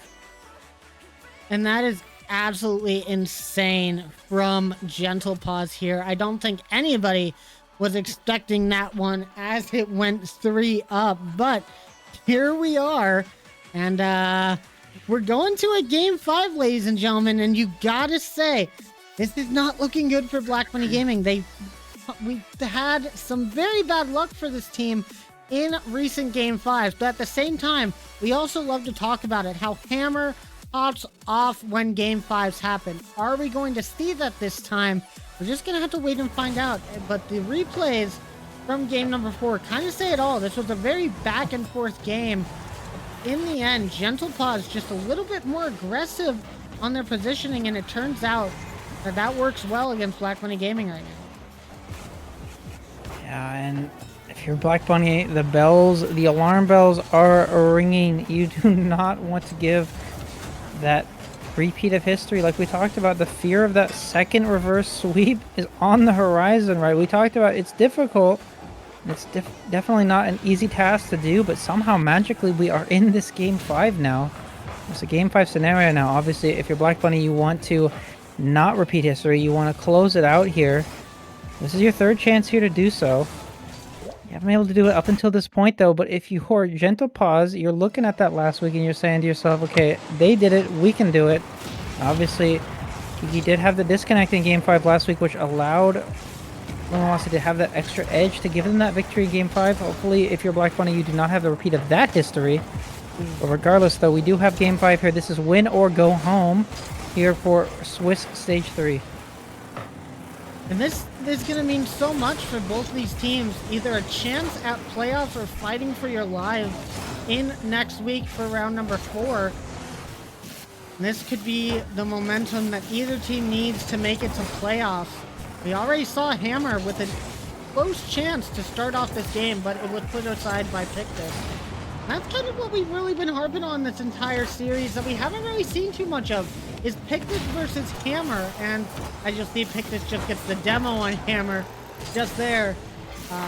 We'll have to see if more of those come out as this Game 5 progresses. One thing we haven't really seen a lot of is demos from the side of Black Bunny Gaming, and that usually is something that we see a lot of. So I wonder if that is playing a role in this series as well, as Kiki is going to get that first demo. Oh my. I think on Pictus to start us off in this, but a minute and a half almost passed. No goals just yet. Another good shot from Hammer, but it's going to be closed away by Frogger. And it's been kind of a little bit of hesitation from both teams, not wanting to be the one that gives up that very important first goal. So you gotta believe that the first one to score in this one is gonna have such an advantage in the mental game and really in controlling the pace here. No one really wanted to be the first one to make that mistake, but there's a shot from Firestreak of a really good pass with Pictus, and while we talked about that first goal being important, Gentle Paws make sure they get the first one. That's just a bit of an overcommit from Vezix and Hammer. I'm not sure which one of them was in the front or the back, but both of them going for it, and Fire playing that really well, going down below as they both expected the high shot to come out. And that's not boding well for Black Bunny Gaming. They're going to need to find one fast if they want to continue this game. Now, down by one, looking like Gentle Paws trying to cause one of the biggest upsets of the Swiss stage so far. Oh, there's a chance, but it's going to be Frogger who gets the demo instead. No one on Gentle Pod able to push forward, and that means Black Bunny can come forward and get a little bit of an offense of their own. Now, Vezix past Pictus. This is a good chance for them. Goes for the dribble. Firestreak plays that patiently, and it goes back to the Gentle Pod's corner. He takes control once again. Pictus over to the Black Bunny corner. Demo on Hammer, and you're definitely seeing a lot more demos come out for Gentle Pods in this game number 5. That might be what they need to take this series away from Black Bunny Gaming, and what I would say would be the first official sweep of the team. Maybe not official, but that being said, Firestreak with an amazing second goal, and I'm not sure what happened just here. It's a great 50. Frogger going on the bump on Kiki. I don't think there was a third man. I think it was just that. Well, I think it was the second, and then finally the third man getting knocked out of the play there. Going Fire to kind of have a little bit of an easy shot there on net, which if you're Black Bunny, you really don't want to be allowing those easy goals. You really need to start clamping down a little bit on possession game here. And at this point, right, we're just under 2 minutes left, and hasn't been really a whole lot of opportunities for Black Bunny. They've had a couple shots, but really it's been a game played in the midfield. And if you're Gentle Paws with that 2-goal lead, you're more than happy to see the ball bouncing around, not really in a dangerous position for either team. But if you're Black Bunny Gaming, you really need to start taking possession here. And if you, this is a team here, right? If you had told me that Black Bunny would be struggling to get any offensive possession, I would have told you you're crazy. But it seems like they haven't been able to do anything to fix this. He's gonna put that one away, and there's literally no one back to save this one. What happened here? And just like they overcommitted a little too much on offense, which you do tend to see in these sort of situations. Only a minute and a half left and 2 goals down. They need to score something fast to get the momentum on their side. Unfortunately, you have to worry about Pictus, who gets that save and is immediately ready for the counterattack. And that counterattack is exactly what Gentle Pods has needed. However, it could go the opposite way now as Vezix gets a much-needed demo on Pictus. Hammer will clutch up that goal. 1-3 now with a minute 11 left. And Black Bunny Gaming going to need to find 2 to take this to an OT. Yeah, I don't know what Gentle Paws is doing there. They don't need a goal. They're up 3 at that point, and we saw a double commit there on the side of the offense. Left only Pictus alone with low boost, gets demoed by Vezix, and that allows Black Bunny to cut the lead to just 2, and if there's anyone on, at least in the league, that is able to score quickly, take control of a match here, it's going to be the side that has Hammer Streak. Hammer Streak, Hammer Saints. I combined 2 names there. We don't talk about it. Either way, just under a minute here to go, and it is still that 2-goal lead, but we're seeing a little bit of stagnation here. This is so awkward, and Hammer gets demoed, almost an own goal. Is Piggus ever going to be able to score? He's not, but they don't need to score as we hit that 30-second mark here, and it is still that 2-goal lead. Genopause looking to take this one slow. I'm sure they'd love to just run the clock out. They really don't need to do too much here. And with only 30 seconds left, Black Bunny Gaming going to need to push for their Swiss lives are hanging in the balance here. Not as dire, but they definitely don't want to be going down 1 and 2, looking at elimination next week. Now Kiki trying to find an angle. Hammer goes for the shot, but it's going to be off the post, and that's going to be all the time that's left. And with 2 goals lead, 0 seconds, it's going to hit the ground, and Gentle Paws finish the reverse sweep of Black Bunny Gaming, and they're going to be 2-1 going into round number 4, should I say.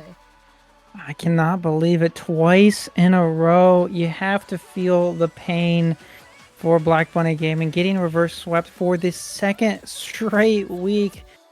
That's gotta hurt. They've played so well, but you gotta give it to Genopause. They did not allow those first 2 poor games get to them, and they just turned it around. They played so incredibly well. They seem to have caught Black Bunny off guard with how much offense they were able to churn out. And I mean, what can you say other than GG's well played? GG's well played indeed, and my goodness, you gotta be feeling good if you're Genopause, bringing in a sub and showing up in the reverse sweep against Black Bunny Gaming, which I don't think any of us on the desk would have seen happening. Arilax, what are your thoughts on the final game of the day? Oh. I might need a little bit more thought than that, buddy. I'm genuinely speechless. I thought that was gonna be a sweep.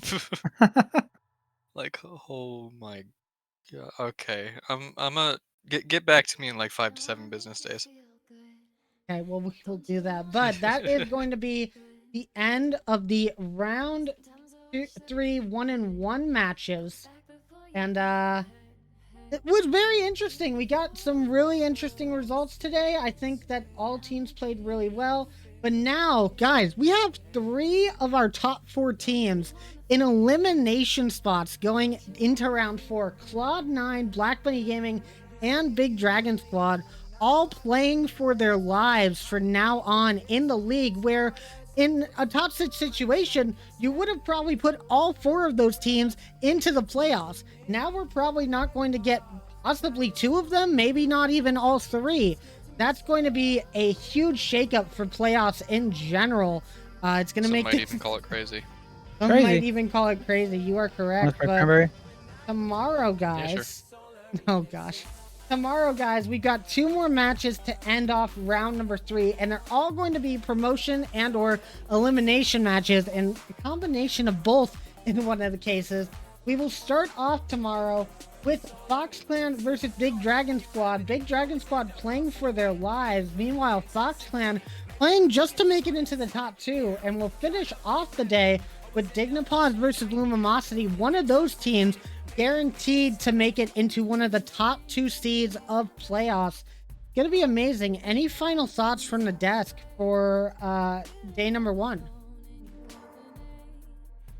If I ever end up in an 11-minute and 20-second overtime again, I will never play this game again. No, GG's, everyone. What a day. Yeah, GG's, holy. What a day indeed. We've got a lot more Rocket League coming your guys' way in another couple of hours, like 24 hours from now, like, you know, less than a day. But of course, if you want to hang out with us later on, we will be doing our usual RFDL After Dark tonight. It's going to be a fun time just chilling out with the squad, having a good time, playing some Rocket League. And then tomorrow, we'll be back with the end of round 3, and we're going to see which teams make it into playoffs and which teams might be eliminated from playoff contention. But we also might get an upset from BDS, and if we get that, even more games to be had in the Swiss stage. It's going to be a ton of fun. Thanks for watching, everybody.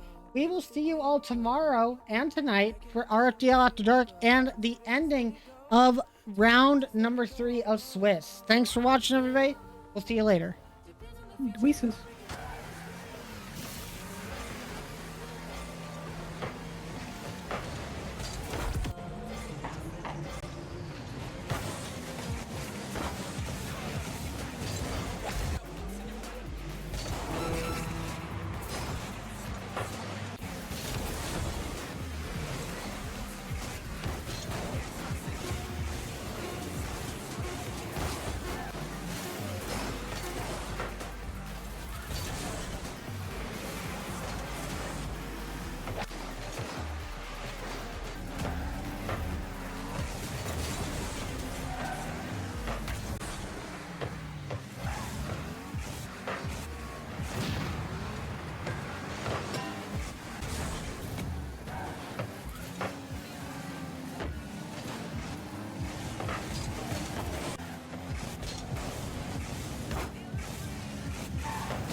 Slash.